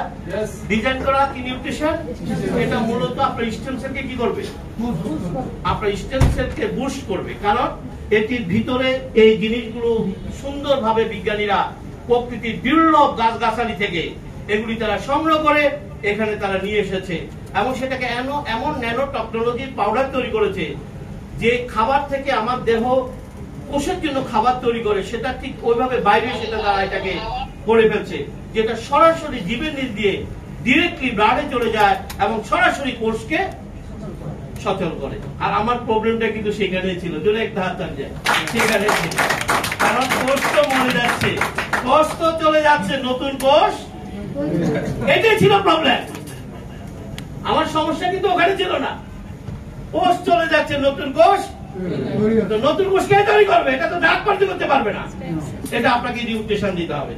তাহলে আমরা পেয়ে গেছি আপনার জন্য এই নিউট্রিশন, এবং আপনার জন্য যারা এই মেথড নিয়ে যারা সুস্থ থাকতে চায়, সুস্থ জীবন যাপন করতে চায়, মরণ নিয়ে টেনশন করার দরকার নেই, সুস্থ জীবন যাপন করতে চায়, তারা এই মেথডটা আমরা ফলো করব। এই মেথডটা ফলো করব। লেস কুকিং ফুড 20%, অলরেডি আমি বলেছি, যা ভুল করেছেন আর করা যাবে না। আপনার ঘরে 3টা শত্রু আছে কিন্তু, জানেন কে? তেল, লবণ, চিনি। এরা কিন্তু আপনার কোষের ভয়ঙ্কর শত্রু, আমি বলে দিলাম। ভয়ঙ্কর 3টা শত্রুকে যদি ঘর থেকে আপনি বিদায় করতে পারেন, 80% শত্রুরা কিন্তু বিদায় হয়ে যায়। আপনি যখন খাবারগুলোকে তেলে পোড়াচ্ছেন, সাথে সাথে সমস্ত নিউট্রিশন ড্যামেজ। এই জন্য আমি অনেক সময় রহস্য করে বলি, তেলের কেজি হওয়া উচিত 2000 টাকা। কত টাকা? এতে আপনি নিজেও বাঁচবেন, আপনার অর্থ বেঁচে যাবে। এই তেলে ভাজা খাবার খাচ্ছেন, সব নিউট্রিশন ড্যামেজ হয়ে যাচ্ছে, সেগুলো খাচ্ছেন, কোন ড্যামেজ হয়ে যাচ্ছে। Message clear? একটা কথা মনে রাখতে হবে, যা করলে আমি সুস্থ থাকবো সেটাই আমার করা উচিত। এটা কিন্তু ডাক্তার ড্রাগ দিয়ে সম্ভব না, খেয়াল রাখলাম। এটা ক্ষতিপূরণ ডাক্তার করতে পারবে না। গ্রিন ফুড 60%, খাবারে প্রচুর পরিমাণ শাকসবজি, সালাদ, ফলমূল অ্যাড করতে হবে। আমরা এগুলো এখন খাই না, বরং আমাদের একটা ফ্যাশন কি হচ্ছে, কলা খেলে গ্যাস হয়, পুরি খেলে সমস্যা হয়। কলা খেলে কি হয়? পুরি খেলে, বুঝছেন তো? পেয়ারা খেলে সমস্যা হয়, কলা খেলে সমস্যা হয়, গরুর ভুনা দিয়ে ভাত খেলে সমস্যা হয়। মনে রাখতে হবে, কোন প্রকৃতির খাবার খাওয়ার পরে বডিতে যদি ক্লেম করে, অভিযোগ করে, তাহলে আপনাকে ন্যাচারাল ডায়াগনস্টিক বুঝতে হবে আপনার বডিতে সমস্যা। তাহলে কি এটা বন্ধ করতে হবে না কন্টিনিউ করতে হবে? আমরা কি করি? বন্ধ করে দিই, না খাইলে সমস্যা, দেখেন না, প্রয়োজনে যা খাইতে হবে, কিন্তু ন্যাচারাল খাবার বন্ধ করা। কিন্তু আমরা সেটাই বন্ধ করে দিই, বসে ড্রাগ খাওয়া শুরু করি। না, একটা পর্যায়ে যখন আপনি ন্যাচারাল খাবারের বডিকে অভ্যস্ত করবেন, দেখবেন আর আপনার ড্রাগের প্রয়োজন হবে না। Herbal food, herbal medicinal food. Herbal মানে প্ল্যান্ট, প্ল্যান্টের ল্যাটিন ওয়ার্ড হচ্ছে হার্বস। হার্বোলজিয়াম বলে একটা সাবজেক্ট রয়েছে। প্রকৃতির গভীর সমুদ্রে, হাই মাউন্টেনে, ডিপ ফরেস্টে এমন কিছু প্ল্যান্ট বিজ্ঞানীরা সন্ধান পেয়েছে। আগে রাজারা খেত, রাজারা বিজ্ঞানীদেরকে টাকা পয়সা দিয়ে বনে পাঠিয়ে দিত, যেগুলি সংগ্রহ করে নিয়ে আসো, আপনি এগুলি পড়ে দেখবেন। আগে রাজারা অনেক শক্তিশালী ছিল, কিন্তু সেগুলো তারা খেত। কিন্তু এখন বিজ্ঞানের বদলাতে সে দুর্লভ হাড়গুলো এখন ল্যাবে এসেছে, সেগুলি কাল্টিভেশন হচ্ছে, সেগুলো দিয়ে আগে রাজারা পুরা হাড়টা খেত, এখন সেটার প্রয়োজন হয় না। বিজ্ঞানীরা গবেষণা করে এর শুধু মেডিসিনাল ভ্যালুটা তারা কি করে ফেলেছে, ওখান থেকে এক্সট্রাক্ট করে নিয়ে এটাকে এমন ন্যানো পাউডার করেছে যেটা সরাসরি আপনার সেলের কাছে রিচ করে দিচ্ছে। এবং ডেভেলপ করে তবে অবশ্যই যারা 3 থেকে 6 মাস সিরিয়াস পেশেন্ট, এই মেথডটা ফলো করতে হবে। এবং এই মেথড ফলো করার সময় অবশ্যই প্রচলিত ড্রাগ গুলো প্রত্যাহার করা যাবে না, কেননা ড্রাগ গুলো তো আপনাকে কিছুটা কি দিচ্ছে, আপনার কিছুটা কমফোর্ট জোনে রেখেছে। হঠাৎ যদি ড্রাগ বন্ধ করেন, সব সেল একসাথে লাফাই উঠবে, আবার আপনাকে আইসিইউতে ভর্তি করাইতে হবে। Message clear? দরকার নাই, ড্রাগও চলবে, এটাও চলবে। প্র্যাকটিস করবেন, একটা পর্যায়ে দেখবেন ড্রাগ না খেলে কোনো সমস্যা হয় কিনা। যদি দেখেন যে না, ড্রাগ না খেলে আর কোনো সমস্যা হয় না, তখন বুঝতে হবে আপনার কোষ আপনার দায়িত্ব গ্রহণ করে। এভাবে একটা সেলফ মেডিকেশনের মাধ্যমে আবার একটা সুস্থ জীবন তৈরি করতে পারবে। Thank you very much.